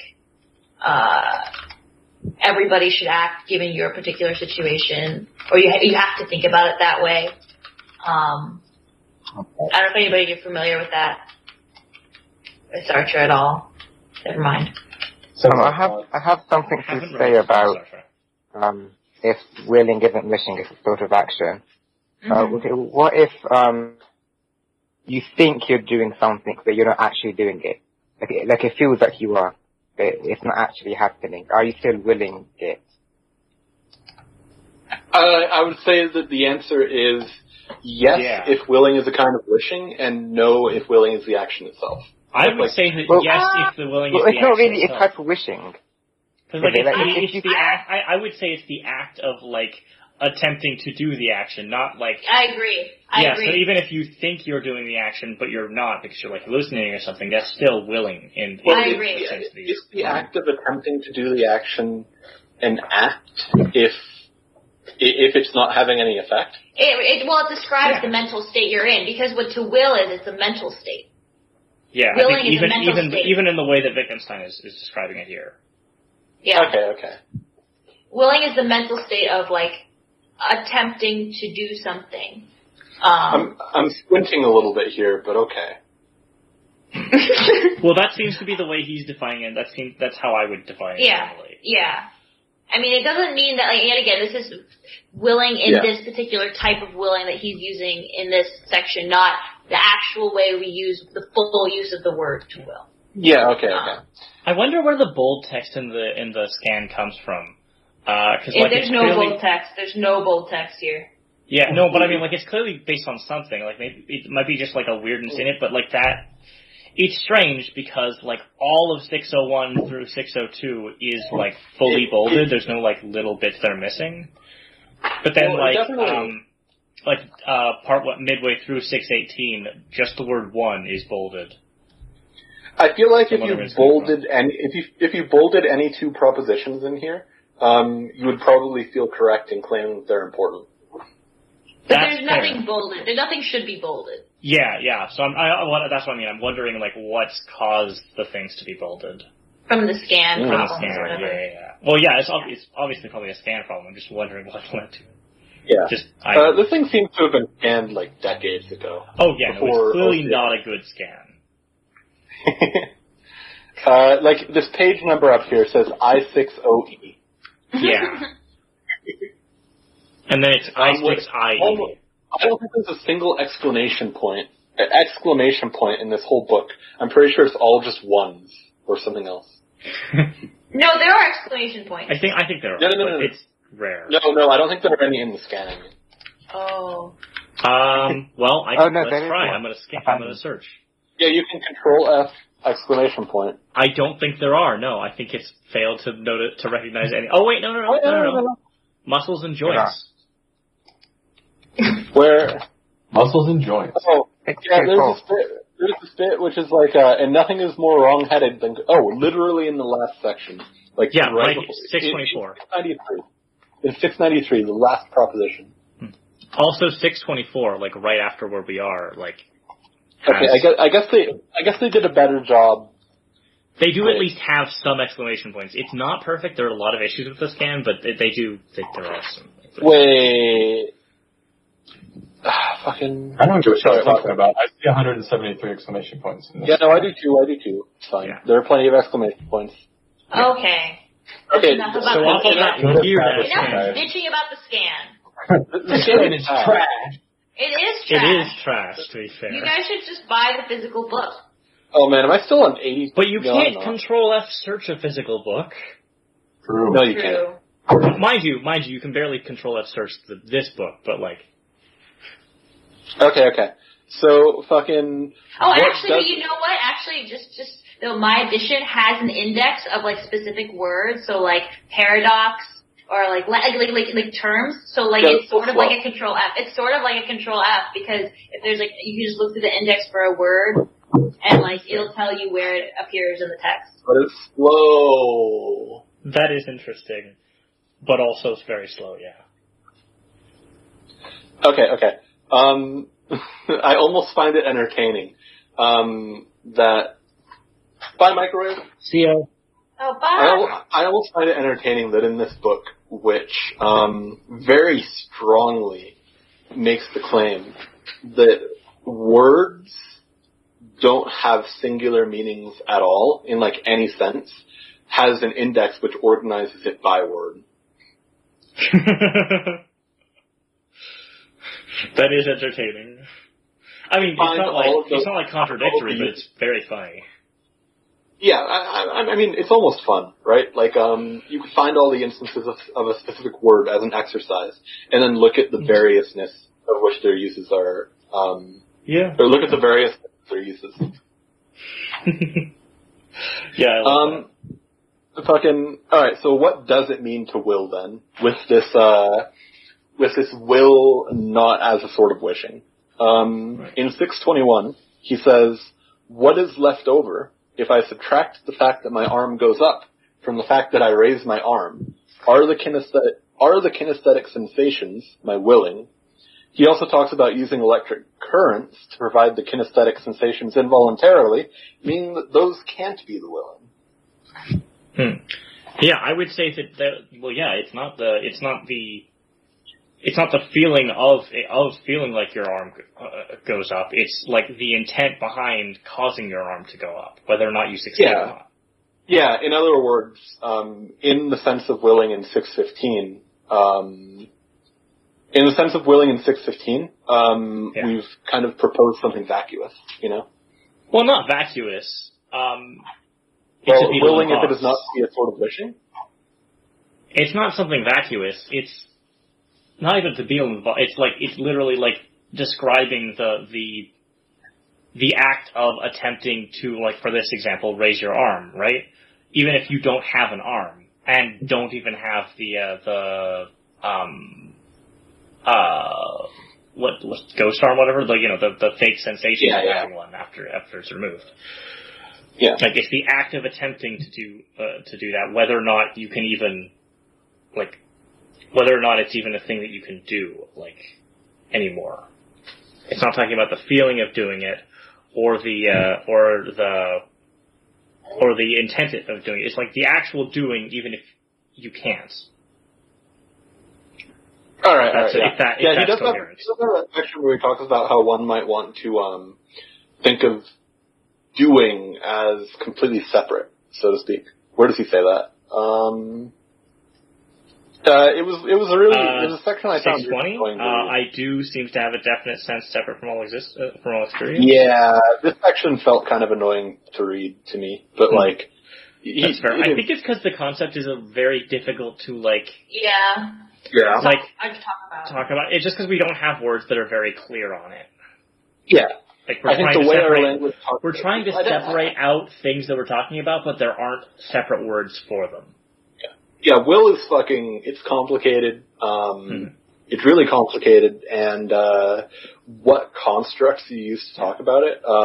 My word for this specific concept is now Wittgensteinian will. Yeah. Well, and I really like though, like in 618, like he says, like to just sort of hit home the point of what willing is.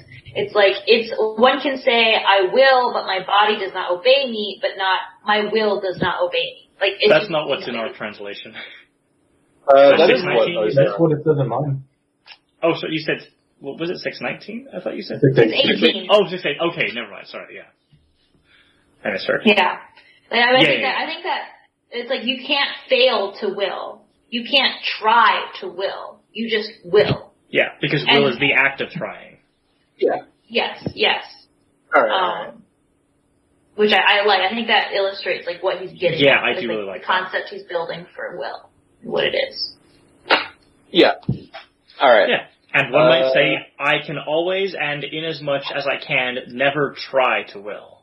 Yeah, and I think it's important to know, like, he's talking about will, like, as a noun, or as a verb, not as, like, the noun, like, the will as a thing. It's, like, explicitly just a verb. Like, willing is a verb. Yeah, absolutely.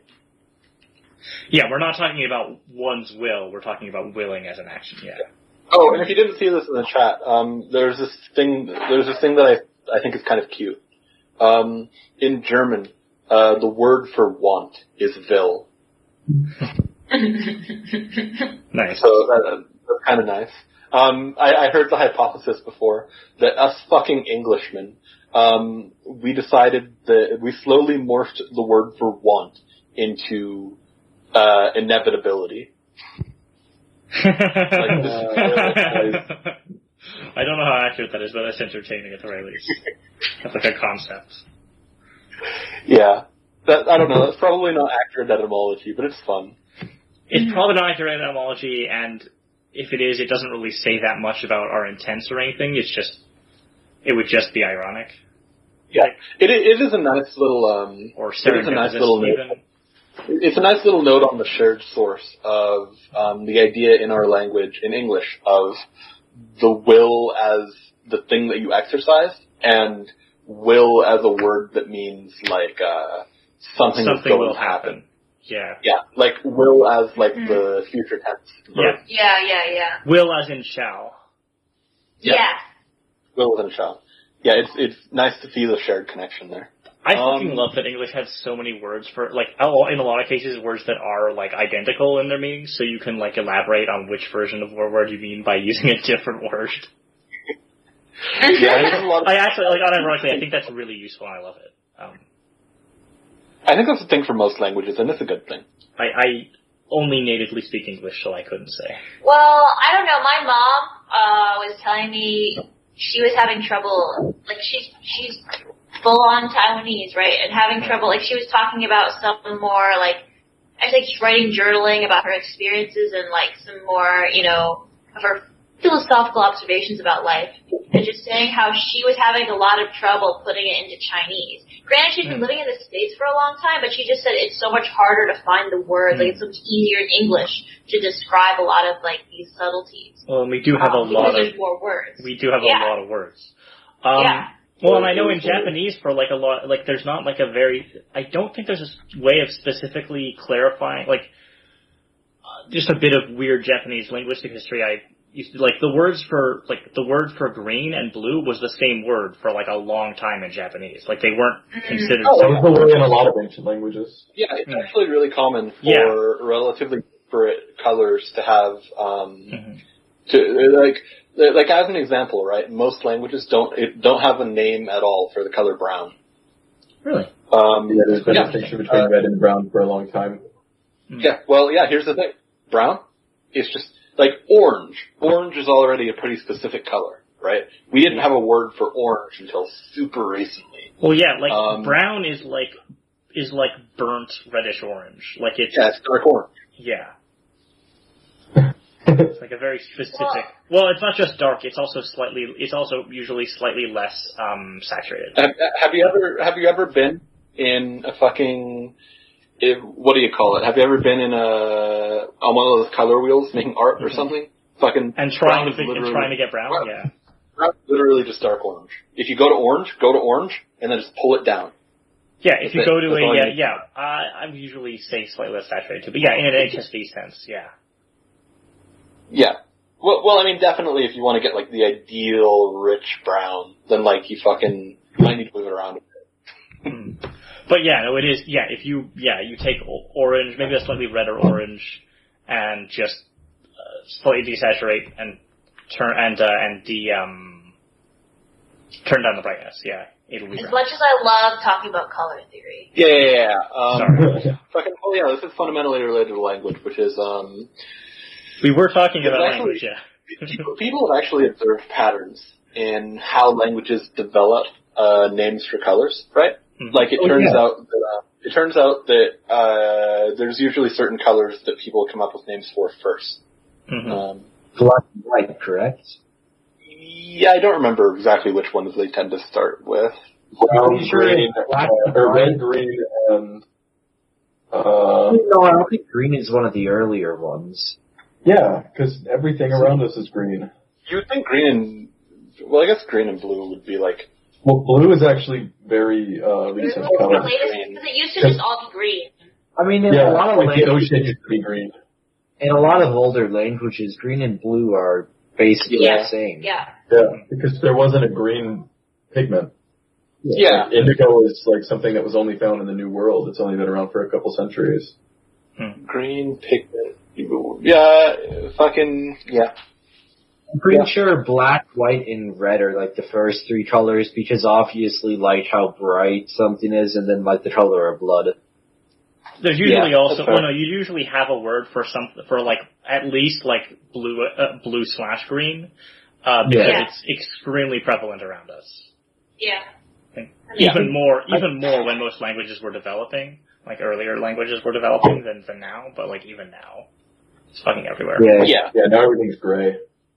I don't know. I mean, I'm looking around, and we're doing a Dude, pretty I good look job. right of outside my not window, gray. there's green, like come on. It was just a depression Yeah. meme. Okay. It could have been a dog meme. True. Real dog hours. I am the dog. I mean, I'm I actually a dog. look right at my Discord and I see like names in orange. Like, come on, it's everywhere. Well, in fairness, Yeah. the colors of digital spaces we design are going to be much more colorful unless you're a programmer, in which case everything's black. I just looked it up, right? And there's this theory called the Berlin K theory. It says that stage 1 is black and white, stage 2 is red, stage 3 is yellow, green, blue, and brown, and then finally pink, purple, orange, and gray. Oh, interesting. Neat. Yeah. So like what colors we tend to develop names for first. Interesting. I'm interested that gray is so far down. Me Right. too. That is funny. Huh. Alright. Anyway, let's continue. Yeah. Anyway, back to the text, I think. Yeah, okay, so... We're around like 624-ish. Yeah. So what I'm looking at, what I'm going to look over now is like 628-ish. He's talking about voluntary action. And he says, one might say, voluntary movement is marked by the absence of surprise. And now, I do not mean you to ask, but why isn't one surprised here? When I'm moving over to 629. You know. When people talk about the possibility of foreknowledge of the future, they always forget the fact that the prediction of one's own voluntary movements. I don't fucking... Well, what I word have was a it note. for? I have a note written here. First, I want to read my translation because it's a little different. Okay. 629. Go When ahead. people talk about the possibility of foreknowledge of the future, they always overlook the case of predicting one's voluntary movements. I feel like it's a much clearer way of saying that. Yeah. I feel And like I then got it from either. But Well, yeah, I'm sure you I have. don't like in past tense think of those as different sentences, so I guess I understood it, but Well, yeah, I'm not because I saying can't you think of can what's understand different. that. I'm just But saying you're right. it's That like- is probably a little more easily Yeah. understandable, probably. But then I have this note here that I wrote in 2013. Will is a form of predicting the future.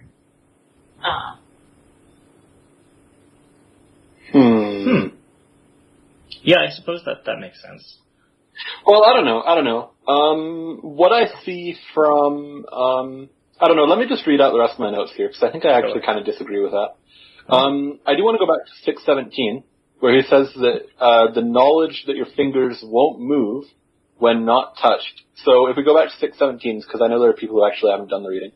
If we cross our fingers in a certain special way, we are sometimes unable to move a particular finger when someone tells us to do so, if he only points to the finger, merely shows it to the eye. If, on the other hand, he touches it, we can move it.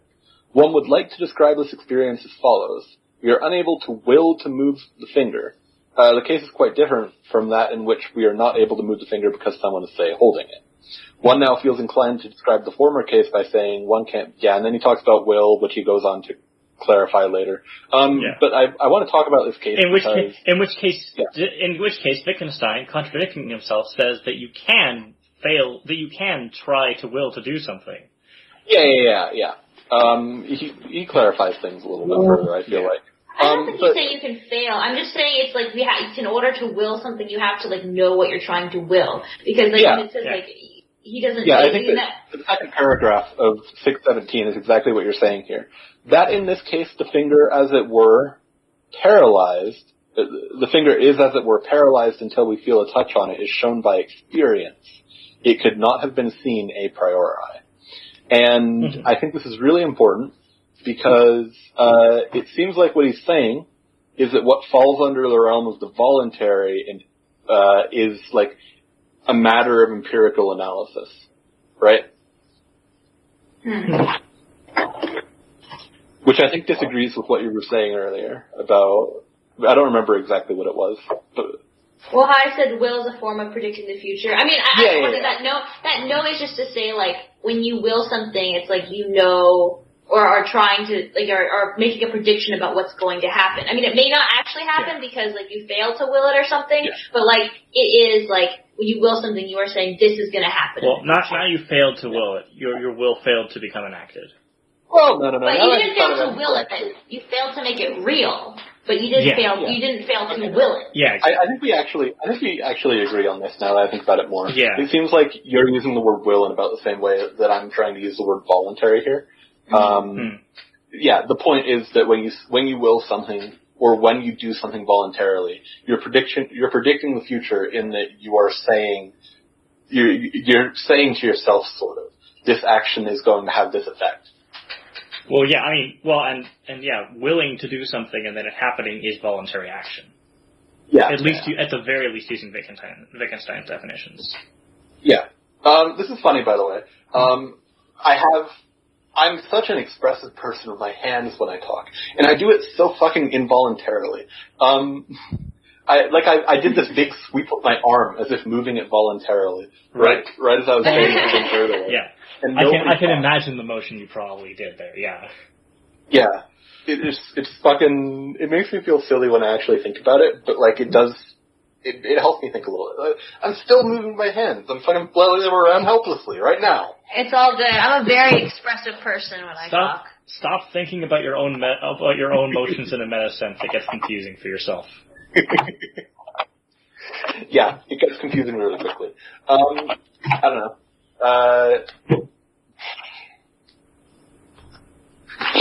Yeah, it's a bit of a disaster. I feel like my ability to communicate is hampered by not being on a video call almost, you know?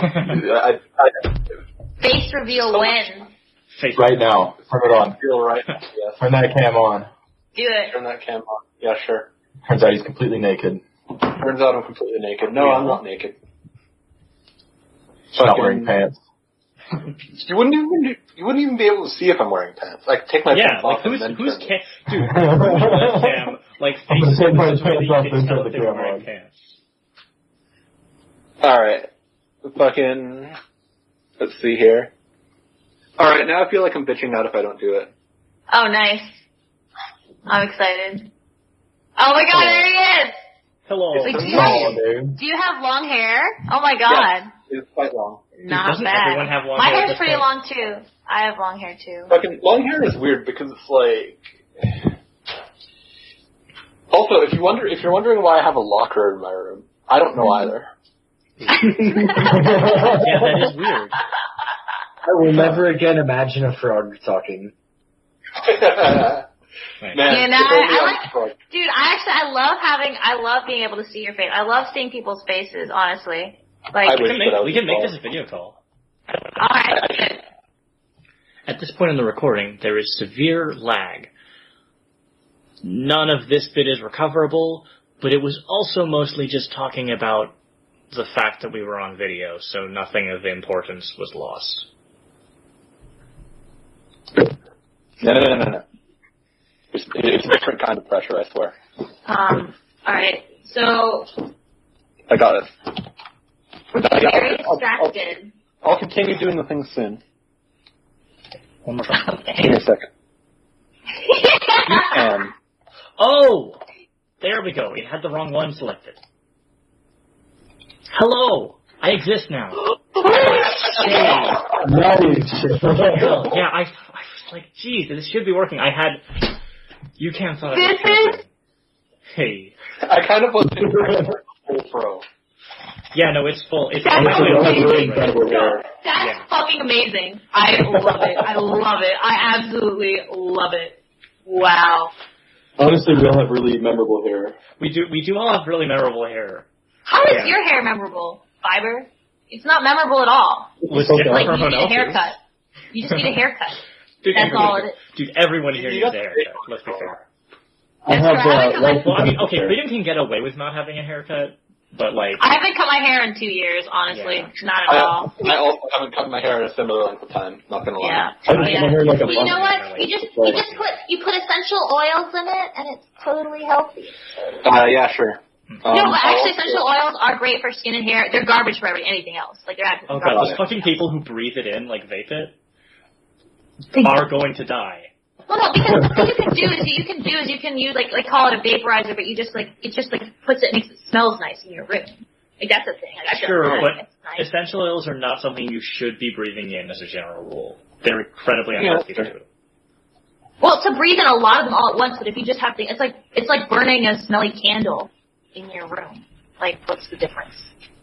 The difference is really what specific is in the chemical. It is like what chemicals are in the candle. Yeah, I mean, essential oils are going to be a kind of specific thing, right? Like, it's going to depend a lot on which one. Yeah, that's true. Yeah. A lot of them are really bad to inhale.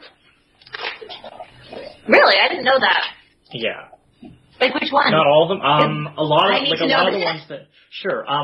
ones that have like disinfecting effects are really bad to inhale, from what I've heard. But I don't remember specific. All of them have disinfecting effects. Ingest disinfectant. Do it. Will that cure coronavirus, do you think? If we just inject people with... For sure. Yeah, but if we just inject bleach, that'll do it. Yeah. Just inject straight out the throat. Guys, I voted for Trump in 2016. Oh God, did you? That doesn't even surprise me. Hey guys, check out this hat that my dad Oh my got God, me you too. got it. Nope. Perfect. That's so perfect. It's so good. It's so good. I've got to stop sharing video now because it's still lagging me out a little bit on the recording. Damn. Man, it was worth it though. It was your afro. Yeah. But yeah, Freedom, that doesn't surprise amazing. me. Freedom, that doesn't surprise me at all that you did vote for Trump in 2016.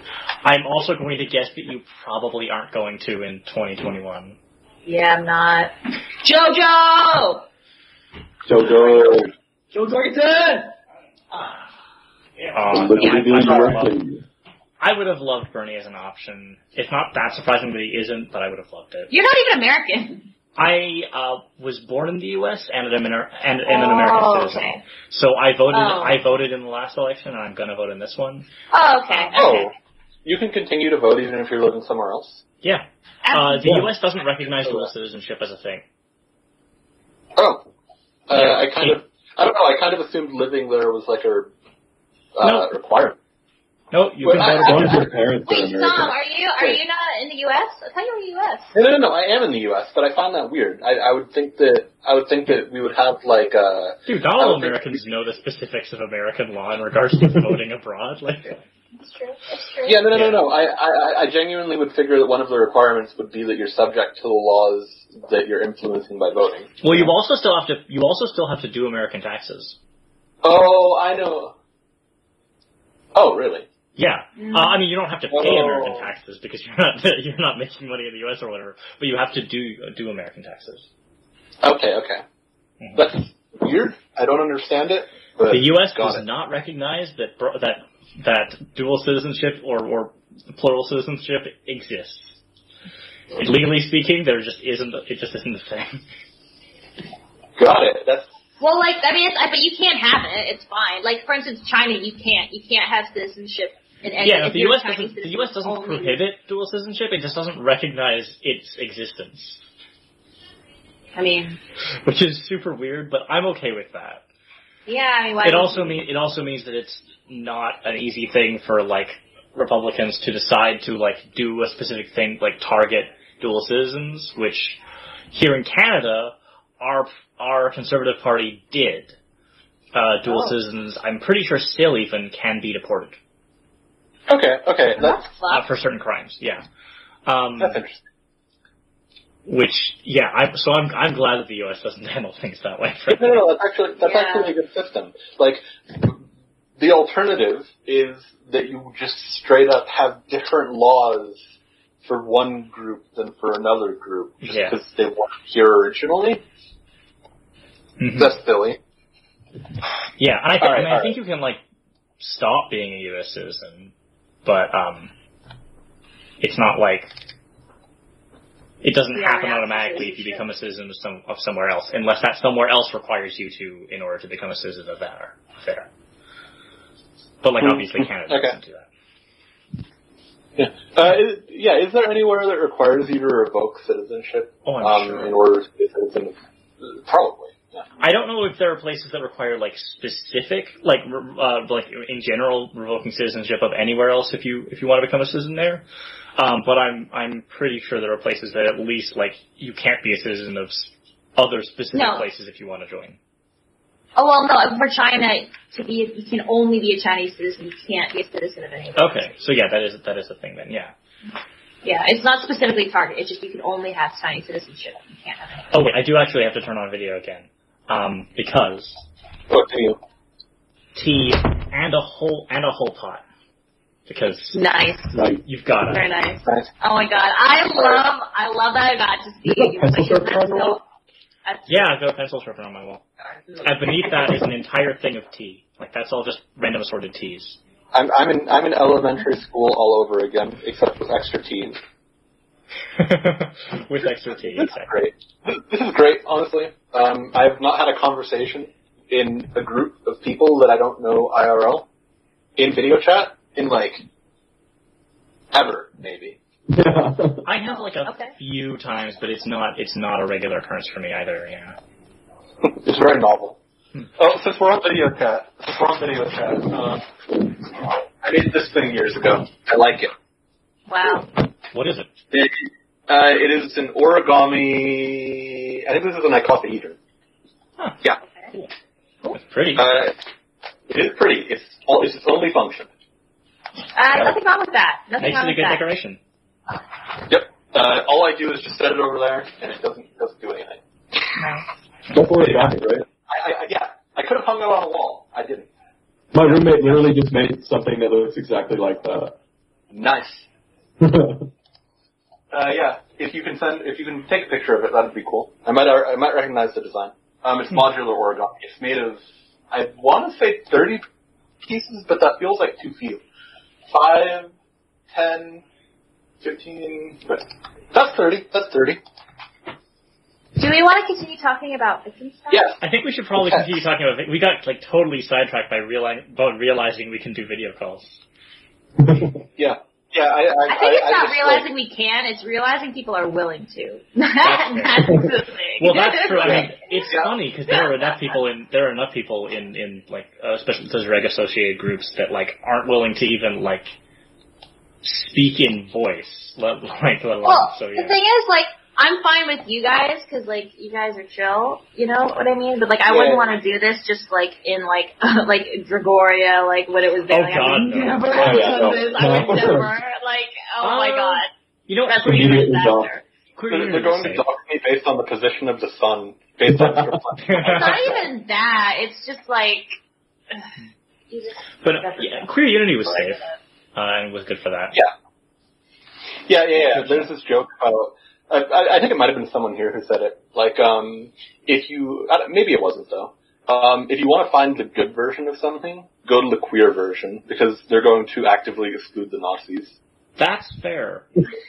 Although honestly, just requiring dude, just requiring like a modicum of effort and like asking people to like get into an area is also just a decent way of avoiding the Nazis. That's just enough. Yeah, that's. You'll Sincerity was pretty free of Nazis. And the Nazis could have gotten into queer VC. They just had to like ask a mod to give them the role. So like that's so genius. Like they just had to ask someone. That was it. It never happened. The only requirement for joining that channel is to say in public, "Hey, can I be queer?" You didn't even have to say in public. I didn't. You just had to like. Oh. Well, you just had to PM. Okay, guys. There's nothing. I have things to do later today. You're right. We should keep going with the discussion. So I would like to, because then also we have to plan for the next discussion and decide if we want to. We need to decide if we actually want to do it like on Saturday or on Sunday next week. Yes, we have some. And what's the status of the podcast? The status of the podcast is nobody's given me a better image, so we're going with the terrible one I intentionally made bad. I forgot. Wait a minute. I actually have an app now where I can do some edits to it. Okay, good.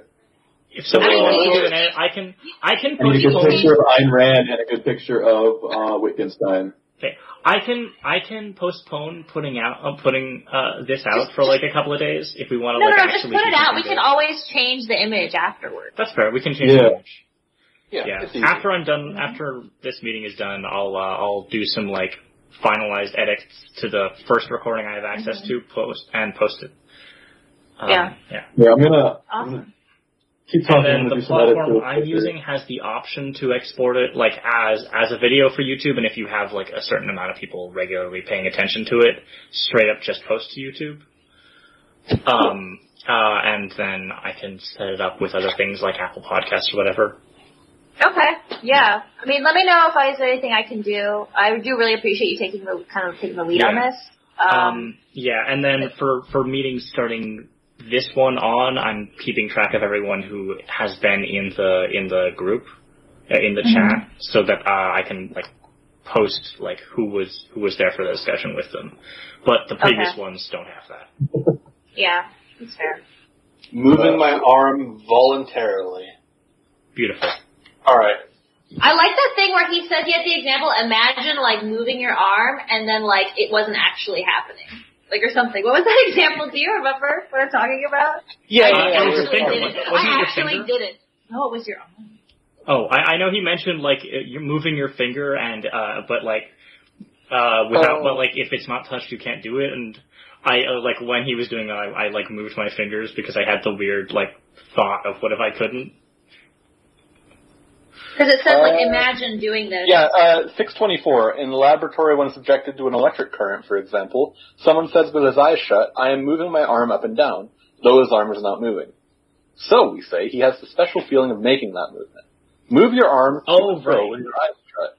And now try while you do so to tell yourself that your arm is staying still, and that you are only having certain queer feelings in your muscles and joints. I get to say queer every time, because that's what my version says. It says strange in mine. Would be interesting. It'd be interesting to like be paralyzed and attempt to move it, and then have the feeling of the motion transmitted to your arm. So you're is that Riemann? What? Works. Hell yeah, Riemann. Nice. Hey, Riemann exists. Welcome to the chat club. The Chads, real Chads are not afraid to show their face. Wow, Riemann, you look a lot like someone I knew in high school. Really? Yeah. I feel like that's interesting. I was gonna say something. You just look like a generic person, but that's so mean. I really like the jacket. I recently got a military style jacket. They're really good. You look totally normal, dude. It's just cold down here. I didn't mean that in a bad way, though. It's not bad. It's just really cold down here, so. I just did a quick edit of the picture. I need to fix the words. So. Where on voice text? Oh my god. The thing is, though, I feel like we can do a little bit better. We right? can totally do. Like all of it looks bad. We can do better than this. Bad is good. I mean, I think I don't mind it actually being a square. I don't mind it being a square, but I just think if you crop it a little more, like get rid of some more of the background. Like it doesn't have to be. Yeah, no, it's a rough edit right now. I'm still working on it. It has to be a but square. I like That's it. not the issue. Fix. Oh, you mean their faces, right? Okay. Fix the text, please. No, what you should do, leave the text there and then have another written again, like in white text over top. You know what I mean? Like in a different font. I'm literally doing that right now. We're just going for like peak terrible here. Yes, definitely. Okay, as long as it's possible to read in a thumbnail, you're going to be fine. Right now it's not. Right now That's you can't fair. even It's totally not. Fuck Ayn Rand. All my homies hate Ayn Rand. Beautiful. You know what? Okay. That actually makes it look better. Like, even though it's literally the same text just written over top, it actually looks a lot better. No, exactly. That's the thing. But then you just have to make the squares a little cropped a little more of the faces of Ayn Rand, especially because you want to be able to see Nietzsche's face fully, right? Oh, that's true. Nietzsche's fully face. Fully face. Fully visible face. Yeah. Or if you use one of those face swap apps. Yeah, use a face swap app on that shit. You know, one of the ones that are actually based on what's it called? That AI thing that every news outlet was terrified about for a little while. Like deepfakes? Oh, deepfakes? Deepfakes, yeah, deepfake. Yeah. Oh, that's an interesting question. That would be something that I'd enjoy talking with you guys about. But I want to talk about it later, because if we talk about it now, we're never going to get through the text. Yeah. Oh my god, yeah. I'm actually really happy that we've done this. I'm really happy that you pushed me to do this, because we have, we have someone pushing us through the text now. We have... Yeah, I think it's really good. The text actually does have so much to talk about in it, but it was so hard to navigate on, its own thing, you know? Mm-hmm. Oh, that was nice. Oh, who's gonna do it next week? Who's gonna do it next week, huh? You know what? Just have me do it every week and take away my John Galt role if I don't. Dude, that would be so awesome. That would actually be so awesome. We greatly appreciate that, yeah. I think I mentioned earlier that I'm the only person here that's, doing the reading but also doesn't have a job. So, there you go. You know what? Yeah, that does work. There might be at least one other person who's in that situation, but whatever. I'm doing the reading. Nice. So really. Definitely doing the reading. You should read, though. Foibah, you should read. I've been reading Deleuze and Hegel at the same time. Okay. This is more important than that. This is more important than that. No, you're totally right. Those are the casual discussions. This is the really formal one where we go on hour-long tangents about things that are completely unrelated. Yeah. Oh, but really, this is the one that you're supposed to do. Oh my god. Oh my god. Yeah, I do genuinely feel, though, that I feel like Wittgenstein got at some really low-hanging fruit, you know? The stuff that he's talking about here is so relevant. It's so relevant to whatever you're doing. I think the strength of what Wittgenstein has, though, it's like you say, it's low-hanging fruit, but it's also, I think philosophers, the way they try to talk about it, it's often, they try to be so precise and try to come up with, the Tractatus, that's how they were trying to talk about language. And it wasn't intuitive at all. It didn't make sense. It was wrong. And it was just straight up wrong because the whole fucking point is that it's all about, it's a very internal, sensational experience of, what we mean when we're talking about it. Mm-hmm. So, and he really got at that, I think. Foibah, don't you have a kitty? Where's your kitty? I don't know. Oh shit! Yeah. I have 2 kitties, but they're not here right now. Damn. There's 3 cats in this house, but my door is always closed because if it's not, they'll knock shit over. Oh, see, my door's always closed because if it's not, they'll put their paws against it and make noise because they want to be let out. They want to be let in, but when the door's closed, they want to be let out. I almost want to put a cat door on here that I can open and close. On my door. It'd be really cool if I could do that to mine. That's a good idea. I'm in an apartment, and they probably charge me up the ass for that. They probably will. But they're gonna charge me up the ass for what he's done to my carpet in the meantime too. Oh, hey! Oh, something! You actually made Something it. on cam. Yeah. Hey, to show your face, parapressure. Yeah. We're doing video right now. You miss Hate. Oh, Kate, you have to show him again. Okay. You're a fucking pro. It's so great. It's so good. It's so good. It's awesome. This is funny. I think I've literally never seen a redhead with a fro. So it's Oh, there he is. Well, congratulations, Hey, you will. Good. Hello. Nice. Whoa. Everybody's got great hair. Yeah, it's so I know, true. right? Me too. Oh, yeah. Well, I don't really take care of mine. 8 minutes long. That's all you need to be great. Yeah, fair. Yeah. How much attention does that hair require, Kate? Not like a ton. Right now, more than normal because it's like super long. Like this is. Oh yeah. At a certain point, gravity like makes it more difficult to maintain. Yeah, I actually remember hearing about Bob Ross's afro. Right. I remember he chose that look specifically because. Yeah, I remember he chose that look specifically because it was easy to maintain. Fair. Yeah. Okay, but for real, trying to do this, I may have to. Goes down a little bit. I may have to leave early if. Shit. So actually, Can we please go back to the text? Yeah, but let's first do logistics. And then If we do the logistics now and then keep going with the text. Yeah, and then I may have to peace out. But all right. So something. So we were okay. First thing is next. Did we want to move the discussion to Saturdays? That would be amazing for me. I mean, I can actually come to them. Would that cause problems for anyone else? I can work Saturdays. Saturdays are good. Yeah. Riemann? I mean, Hegel is on Saturdays, so. Hegel's on Saturdays? Fuck that shit! No, Hegel isn't on Saturdays. Hegel's whenever the fuck Hegel happens. Well, we're doing prep work, which is just Milcom, just.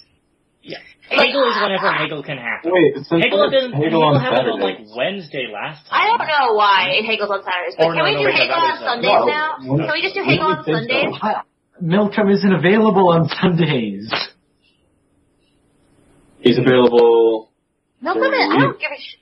No, he's never available. Yeah, so who gives a shit about Milcom? Like, Milcom is do like Hegel on Fridays or something. It doesn't even matter because next Sunday I can't meet anyways, so we have to do Saturday. Okay. So at least we'll just try Saturday next week. Yeah. And we can Freedom always is change like- back. Milcom can throw his little hissy fit, like, oh my god, but like, I don't care. Like, we're doing it. Impression. I found it. It's in voice text. The perfect image in voice text. Hair pressure. Yeah. Wow. Sure. And some drugs. Okay, too. Ed says Saturday's Everybody's okay. doing Hell yeah, okay. So we're just Saturday, and I'm thinking for the reading, what we should do is read, so like they're like fragments or whatever, I think is what they're called. Like, and so it's previously known as part 2, but for mine it says like, oh wait, I can't see. It says, I don't know if you can see. It's really. Hey. Okay, whatever. It says philosophy and psychology. Philosophy and psychology. Philosophy der psychology. Yeah, Get your fucking, whatever they're called, words, right? German isn't real. So I think German Riemann isn't real. So I think we should read up through fragment 10, which is thing 109, because fragment 11 is super long, and then we can finish it that way. So it's a little bit of a shorter reading, but I think that should be fine. What do you guys think about that? So like part 2 will be up through 109. Sure. Okay, that's reasonable. It's of this like part 2 of the investigations. It's like really short. It's not that long. Yeah. Part 2 is like 40 pages. Part 2 is like the extra shit. Yeah. Well, So let's do it. What do you mean read up to 109? Is it not numbered? It's not numbered. Oh, for mine it is okay, but it says also up through. Is it labeled as fragments, like fragment 10? No. It'd be philosophical investigations actually. too. No. Okay, let me look at the actual whole thing. And see what it looks like for you guys. Is everybody arranged the same in the grid? Everyone point towards hate. Wait. Nope. Nowhere close to the same. I'm in the mid. I'm top middle for me.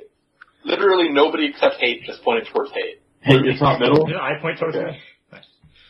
Oh. Yeah, I'm top middle for me. You're top middle for me. I'm bottom left for myself. Yeah, you're bottom left for me too. You're bottom left for me too.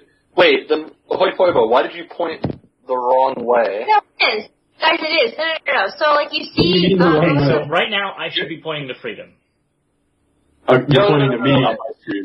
Mine is like mirror. Guys. We need to never do video again because it's too distracting. Yeah, it's alphabetic. Oh, wait, no, but okay, so it's it probably alphabetic depends on your people screen who are on dimension. video. Oh, yeah, resolution. Yeah. Oh, yeah, the resolution of your window. Like, I've got mine in window mode, so it's like 3 by 3. I was like, well, yeah, 3 by 3, but with one missing. Yeah, okay. Yeah, okay. So we can just stop discussing video and go back to discussing. Yeah. Let's discuss what we should read. So, let me see something actually. I'm going to try and share my screen because I think I figured out.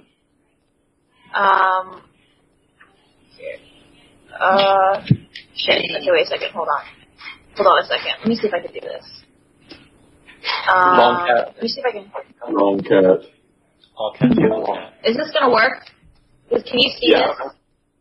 It's finally working. I figured out how to get Discord streams to work. I had to get permission. Is there a way to up the really? resolution? It's like 480 or something. I don't know. I'll just stop streaming. It doesn't fucking matter. It looks really bad. It's probably I- good for our bit rate. Yeah, I'll just stop it. But We're all streaming now. You might want to turn the bit rate back. huh? Is there no Hey, way turn the bit rate down earlier. Oh, how do I That do might be why it looks so bad. How do I do that? I don't know. no, that's audio. Yeah, I'll do it. What do you want the bitrate set at? I don't know. But is that just audio or is that? Yeah, like... that's just audio. Here, I put it back to 64. I think that's what it was at before. Okay. Well, I but can no, just try it. for the video quality is set when you start streaming. It's not. Yeah. Oh. I'm Okay, turning what's the bitrate back down because it causes problems. Okay. Is this better? Yes. Okay. Yes. So what I'm thinking is we should read. Sort of. Oh no. We should read up Good. through. Like this will be where we stop. This one here, it's 11. So like up to the end of this page here. So like up to the place before. I guess it's page 100 of the PDF. So we should read part 2 up to there. Okay. I don't know how to. I guess I'll just take a screenshot and say read up to like this page, and we'll do it like that. I think that should be That's fair. a good reading schedule, and then we'll meet Saturday. What time Saturday? Probably Same time, too? 2 p.m. 2 works. Why not? Okay. So next week we are going to start part 2 of the investigations. Read up through section 10 X. I attached. Page 100 on the PDF. Oh. Okay. Page 100. PDF. And then, also, we are changing the meeting time to 2 p.m. on Saturday. Yeah, I think that'll be nice because I really like having something disposable in it, and he's.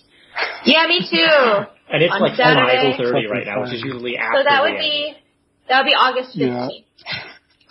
I'm sorry that I have not. I just have other life shit. Sunday, for some reason, Sunday is just fucking packed. Shit happens. Yeah, it's good if we can get this to fit like around as many people's schedule as possible. Yes. Obviously, not everyone's going to be able to come every time, but like, most of the time for most people, I'm just happy.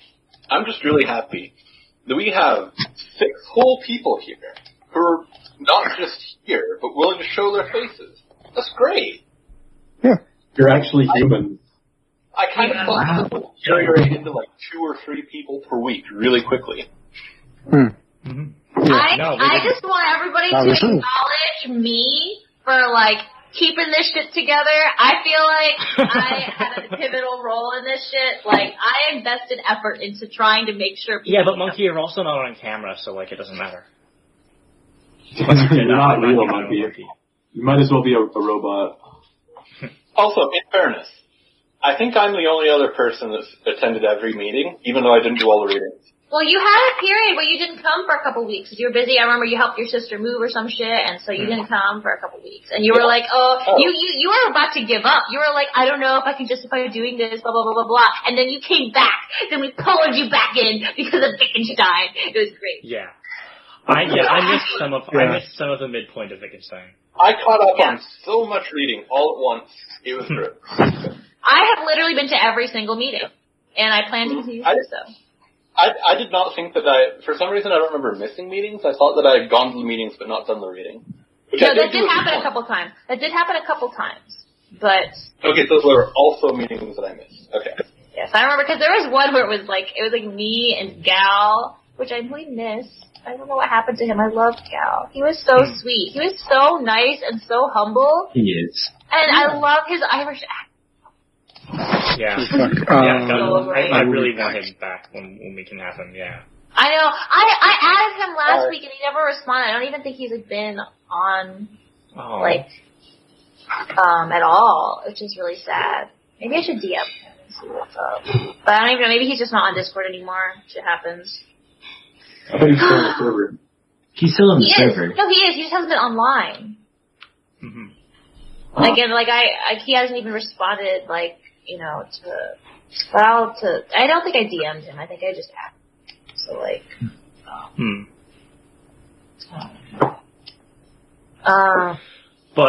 next meeting is at 2 p.m. on Saturday. We have our time scheduled for it. If somebody wants to do an image for it, I'll just put out the first podcast episode. Use the one that yeah, I'm just going to use Foibah posted. I'll use what Foibah posted then, and then I'll just change it whenever we get something new. Yeah. I may add music to the beginning or something, but probably not.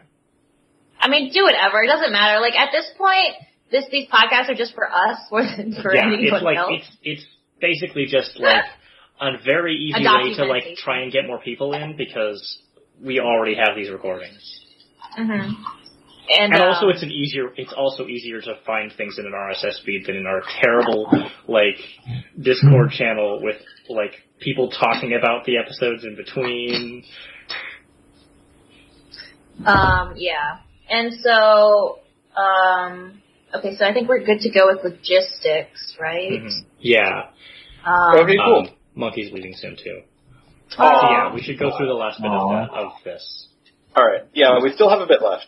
Alright, and I hope we can get through it before Freedom has to leave, because it's really important. Yeah. And I didn't really get it until my second reading.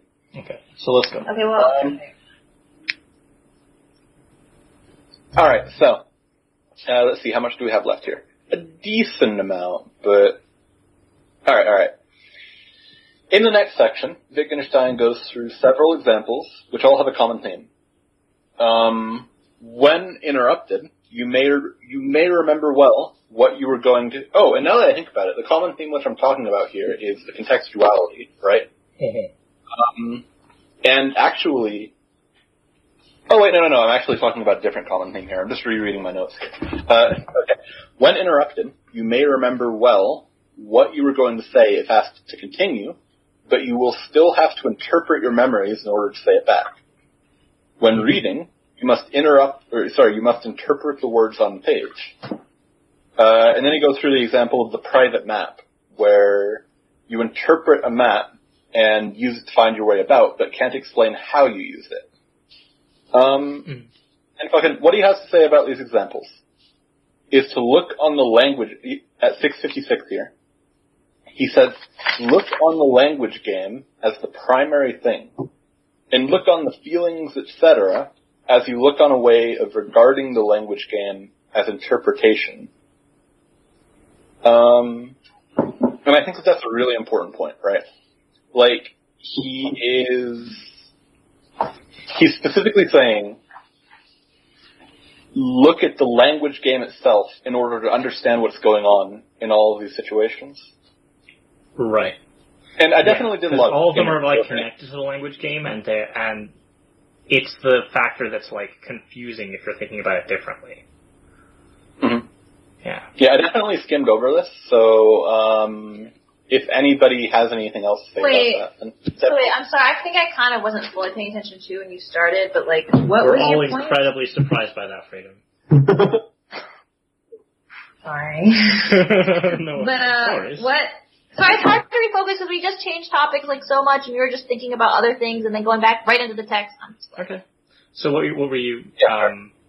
So wait, you were saying like, what is the purpose? What was your main point about talking about this section here?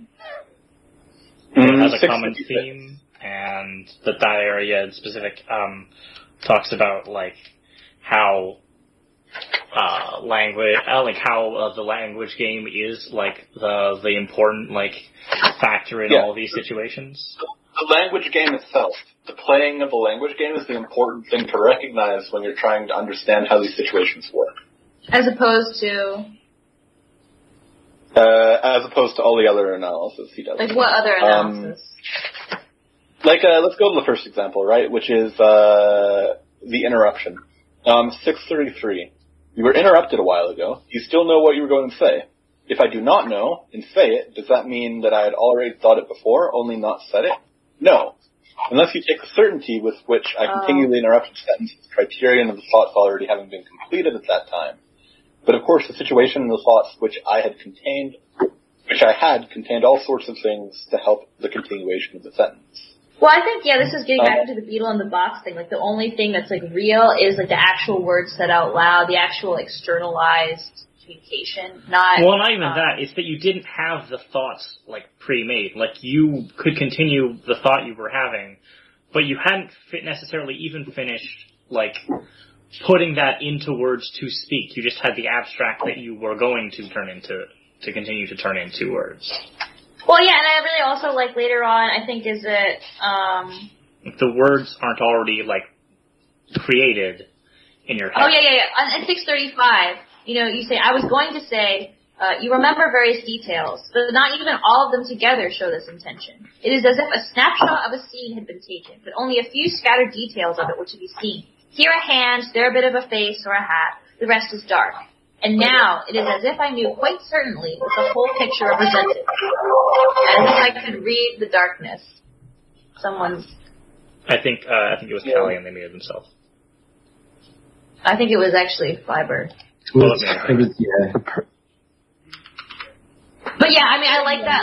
Like, I think it's really accurate to think, like, when we, like, our memory of, like, a scene, it's not of, like, the whole scene. It's not, like, a picture of it. It's just we remember specific details and sort of fill in the gaps.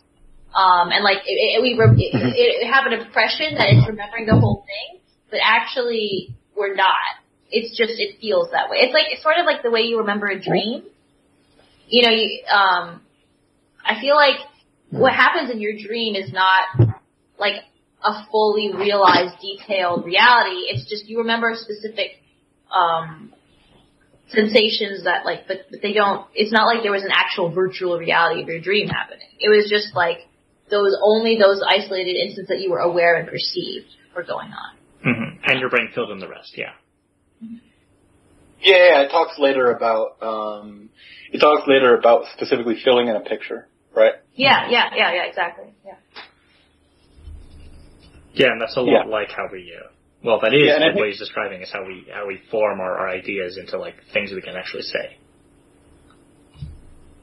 It's so great, because, like, my pages start filling up with notes at this section. Like, like some of it, I think the common thread between all of these is how he talks about interpretation as fundamentally a part of all of these language games, Mm-hmm.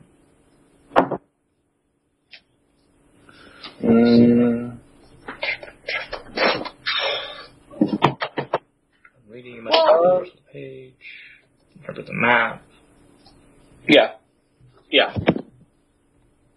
Alright, are we good to move on? Because I don't want to linger too long on anything sensitive. Yeah, I think we can keep going past that now. Okay. On 664, I'd like to note the distinguishment between depth grammar and surface grammar. Distinguishment. It's probably not a word. I think it is a word, actually. Is it really? No, I'm looking it up. We understood the usage. Yes, we did, So so it it might doesn't well be a matter. word. We understood the usage. It fit within the existing English system for creating new words. Doesn't matter. Go on. I actually do think that there's something wrong with the word distinguishment, right? Like, I think the main thing that's wrong with it is that there's already a word for it. What is the word, though? Distinguishment. Yeah. I don't know. No way. No, it totally is. Is it really? This is the weirdest tangent. Alright. Okay. What is another word for distinguishment? No. Astonishment. Okay, never mind. No, not astonishment. That's not That's it. not really, yeah. Isn't it I'm distinction? fucking retarded. I'm I'm fucking retarded. I'm sorry. Distinguishment. Okay, yeah. No, Distinguish. that's about it. Distinction, observation of difference. It sounds weird, but it'll work. Okay. Wait, isn't that a distinction? Yeah. Yeah, that's No. that's That's the word, synonym. right? No, distinction. No, it would be the act of distinguishing. Well, I just googled it, and a synonym of distinguishment is okay. distinction. What I thought was that I was going to find another word that started with distinguish that had a different ending that was going to mean the same thing as distinguishment. Well, but I was wrong, I distinction? guess. Is it No, distinction? that doesn't have. It's close, but it's not. It's close, but it's not the Close. same. No. Yeah, I do a lot of arm flailing. Give me a break. Alright. I do it when I'm not. It adds emphasis. I've already gone over this. I do it when I'm not on camera too. They're very similar. Anyway, we should move on past that weird tangent that we already had, kind of. He distinguishes between depth grammar and surface grammar, which is I find this interesting because I actually think that. Okay, so I want to talk about this a little bit. Well, this reminds me of like I maybe kind of forget actually, but it reminds me of like the necessary rules and the incidental rules. But maybe I could be remembering wrong exactly what he was referring to. Right. No, I think we Right. get by depth grammar and surface grammar though. If you go through the example, like you had, you can have sentences that mean nothing but sound like real sentences. Yeah. Actually, I came up with an example for that. It took me a while to find. What? Well, reading the text, what you wrote down, you came up with two. Where does he present examples? I don't know. But what it has here is more people have been to Russian than I have. Oh yeah, I wrote that down too. I wrote exactly that sentence down. And you have IDK law, which I'm pretty sure was which I'm pretty sure was like ending, Wait. which I'm pretty sure was like talking about that, but also works as an example. Does Wittgenstein say that in this text? Say what? More people have been to Russian than I have. Does he? No. He talks about abracadabra. Where'd you get that? Because more people have been to Russian than I have isn't That's in your notes. You literally wrote that in your notes, Like, that's there. Oh my god. I didn't write it in my notes. I was wondering where you got that from. You got it from my notes. Yeah, I was reading off your notes. That was what I was saying. Yeah, it was like a specific example you wrote down and sent to us. Yeah. I forgot that everybody had my notes. Okay. Yeah. Yeah, I like that one, because it totally sounds like it means something, but when you actually go into it, it literally doesn't mean anything. It's not even a real sentence. So that would be going with surface grammar, but against depth grammar. Yeah. Yeah. I found that really interesting. I was thinking about what the idea of surface grammar and depth grammar meant, and I was wondering, because he talks about, what immediately impresses itself upon us about the use of a word is the way it is used in the construction of the sentence, part of its use, one might say, that can be taken in by the ear. And now compare the... Okay. Okay, got it. Okay. What happened was I actually didn't understand this section when I first read it, but now that I've kind of had this conversation, I get it now. Mm-hmm. Okay, that's cool. Yeah. So, is that why you wrote so, I don't know, LOL? Yeah. Taz, like after that, That's exactly why I did that, yeah. Beautiful. Yeah, it's, in the notes, Wittgenstein uses the example, tick, hack, of hearing a piano being tuned. Yeah. He uses the example of a piano being tuned and being in pain and saying, I hope it'll stop soon. Which does he want to stop soon? What is he referring to? Pointing to your mouth or to the piano, or lying about what you mean when asked, etc., are all part of the language. In 670, imagine that you were telephoning someone and you said to him, this table is too small or too tall, and pointed to the table. What is the role of pointing here? Can I say I mean the table in question by pointing to it? What is the pointing for? And what are these words and whatever else may accompany them for? So, what he's saying there is that the pointing is part of the language game, but it's inessential in this context. It doesn't have a point, you know? And I think this is a really powerful example because it really points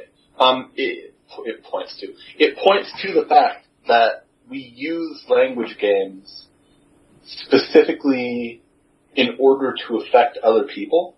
And the reason that the pointing doesn't have a role in this context in a language game is because it doesn't affect the person you're talking to at all. Right, because they already know what you're talking about. Yeah. Well, even if they don't know what you're talking about, they can infer that there's a table in front of you, you know? Yeah. Well, what I mean is, like, you point at this table and you say the table, the pointing is unhelpful and redundant and useless because it's already evident that that's the table that you are talking about. Unless there's, like, multiple tables in front of you. Yeah, exactly. In which case pointing would actually have meaning, right? Pointing can also have emphasis. Yeah, also, it could be used for emphasis. Also, though, I feel like it's meaningful as well because imagine you're face to face, right, in the same room, and then you say this table. It has a different kind of effect because the other person is like primed to expect there to be a table in front of them talking about for you to point at it, but then they don't get the point. Yeah, that's true. I feel like if I was in a room and someone said this table, I feel like it would be weird if they didn't gesture at the table and something. Yeah. Yeah. I do feel like I do feel like it's interesting to analyze the role that non-word parts of our language game have. Body language is a language. It's a real body language is part of the same language game, yeah. You could easily imagine somebody like this table. This table is too damn tall. Body language is... That is too tall for a table, to be fair. It is far too tall for a table, and in certain context, I actually might be talking in like a little made-up language game where I imply to somebody that like where I'm pointing to is like this table is fine, this table is too damn tall. In that case, I'm doing the same gesture as pointing, but I'm not actually. It's not the same thing, you know. Mm-hmm. Yeah. I love that, by the way. Extra options are opened up now that we're in voice chat. Or video chat. Yeah, we've got. Pointing actually means something here. Yeah. Alright. I do really like this section in general because it really emphasizes the point of the language game, and what's essential about it. What rules are essential to it. Mm-hmm. Right. And it pointing your mouth or the piano or lying are all part of the language game. Yeah. Pointing. Yeah, I didn't think about this when I was first reading it, but like it's also really interesting how, like he talks really early about how the rules with a phone call where pointing would do nothing. We have like the specific example of speech without being able to see the person, making pointing completely useless. Mm-hmm. Yeah. He was talking a long time ago about how the rules of a language game can obviously mutate over time and like kind of be implied between people. And I find this to be a really interesting and important example in how that kind of thing can happen. because it's really clear. I kind of just showed how it would happen right there, right?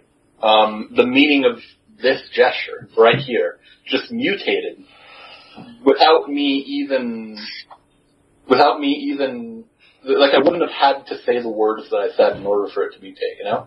I would have just had to move my hand up and down. Mm-hmm. And that's really interesting.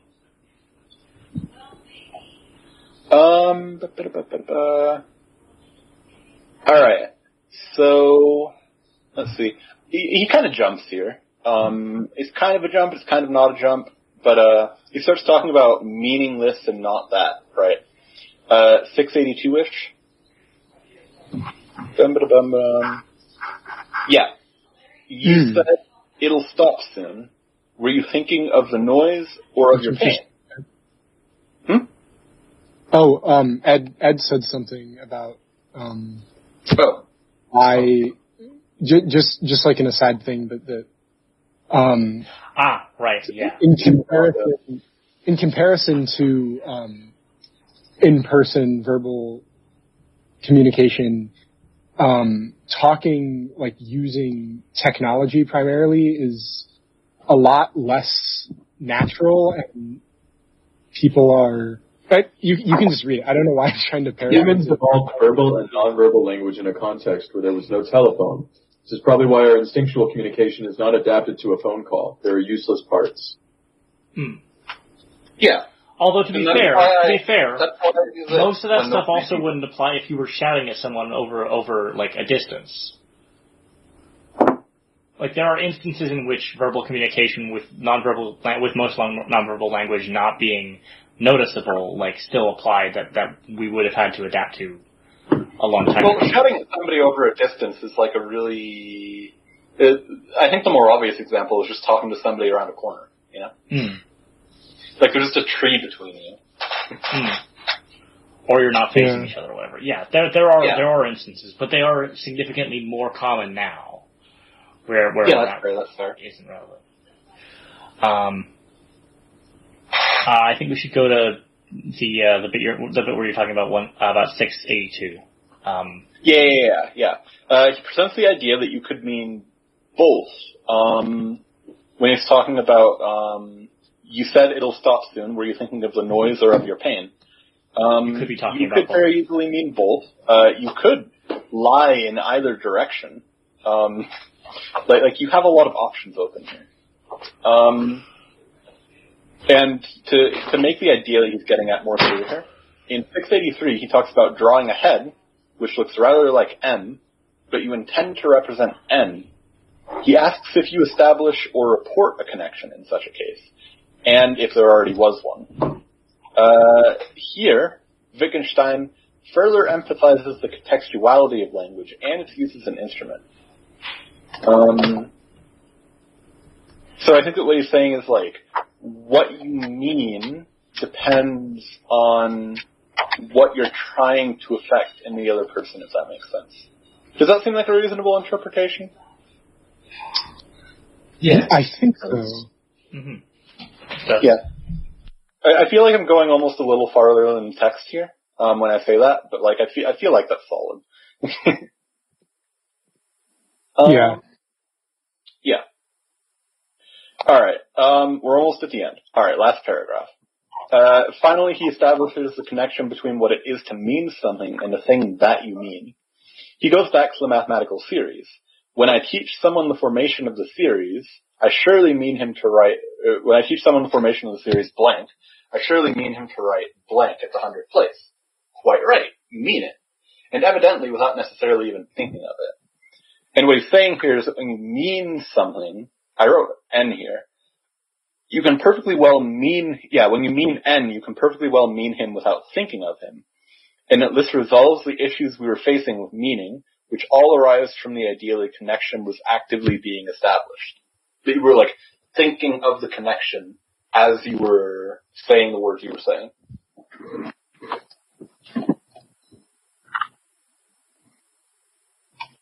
And honestly, I felt like the end of this section, the end of part one was maybe a little bit, anticlimactic almost.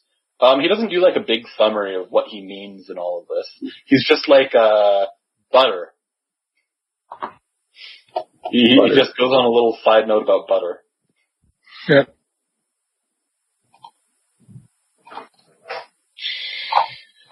Whew.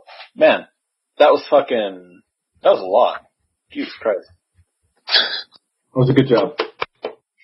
Yeah, dude, thank you so much. Sorry, I wasn't really paying attention at the end there. I mean, yeah. So as long as you understand the thing about meaning not being the same as actively having something in your mind, you're good. Mm-hmm. Does anybody? I felt a little bit iffy on my interpretation of that last bit. Did anybody else interpret that differently? Which bit? I feel like I interpret? interpreted it about the same way. Oh, the bit at the end where he's talking about, where you can mean person N or person M. Yeah. I feel like maybe there might have been something I missed there. I think it should be clear that there's a lot of subconscious activity going on in the language game. So, so when you mean something, you might not literally be thinking about it, but you are kind of subconsciously thinking about it. So the reason you don't feel that is, it'll be a waste of time to think about everything all the time. So many activities in your brain just have to be subconscious. Yeah. Otherwise, you're wasting energy. Right. It's not necessarily something you're actually thinking about. Yeah. Yeah. Okay, yeah. I feel he spent so much time on that, and it was at the end, so I thought maybe there was something a little bit more there, but no, I guess he just... No, he spends a lot of time reiterating the same points and just exploring them a lot. Yeah. Yeah. Man, fucking dogs in the background. They're so... Fucking dog. Alright. Very dog. I think that's a good place to end it, because Monkey and Freedom need to leave, and I actually need to go as well. Yeah, I need to go as well. Alright. Alright, yeah. But this has been really fun. So next Saturday, and we'll have the that first 100 whatever of the first episode of the podcast will be out later today. Ooh. I'm so excited! Nice. Yay. Thanks, Kate. So really appreciate you taking the lead on this. And Somniad, are you going to prepare another set of notes for us to help lead us through? I think the answer is Somniad is going to prepare another set of notes, or he's going to lose his John Galt role. That's the agreement. That's true. So we'll do it like that. Awesome. Okay. Cool, guys. Well, it's been fun. I'll see y'all next week. Yeah. Bye. Bye.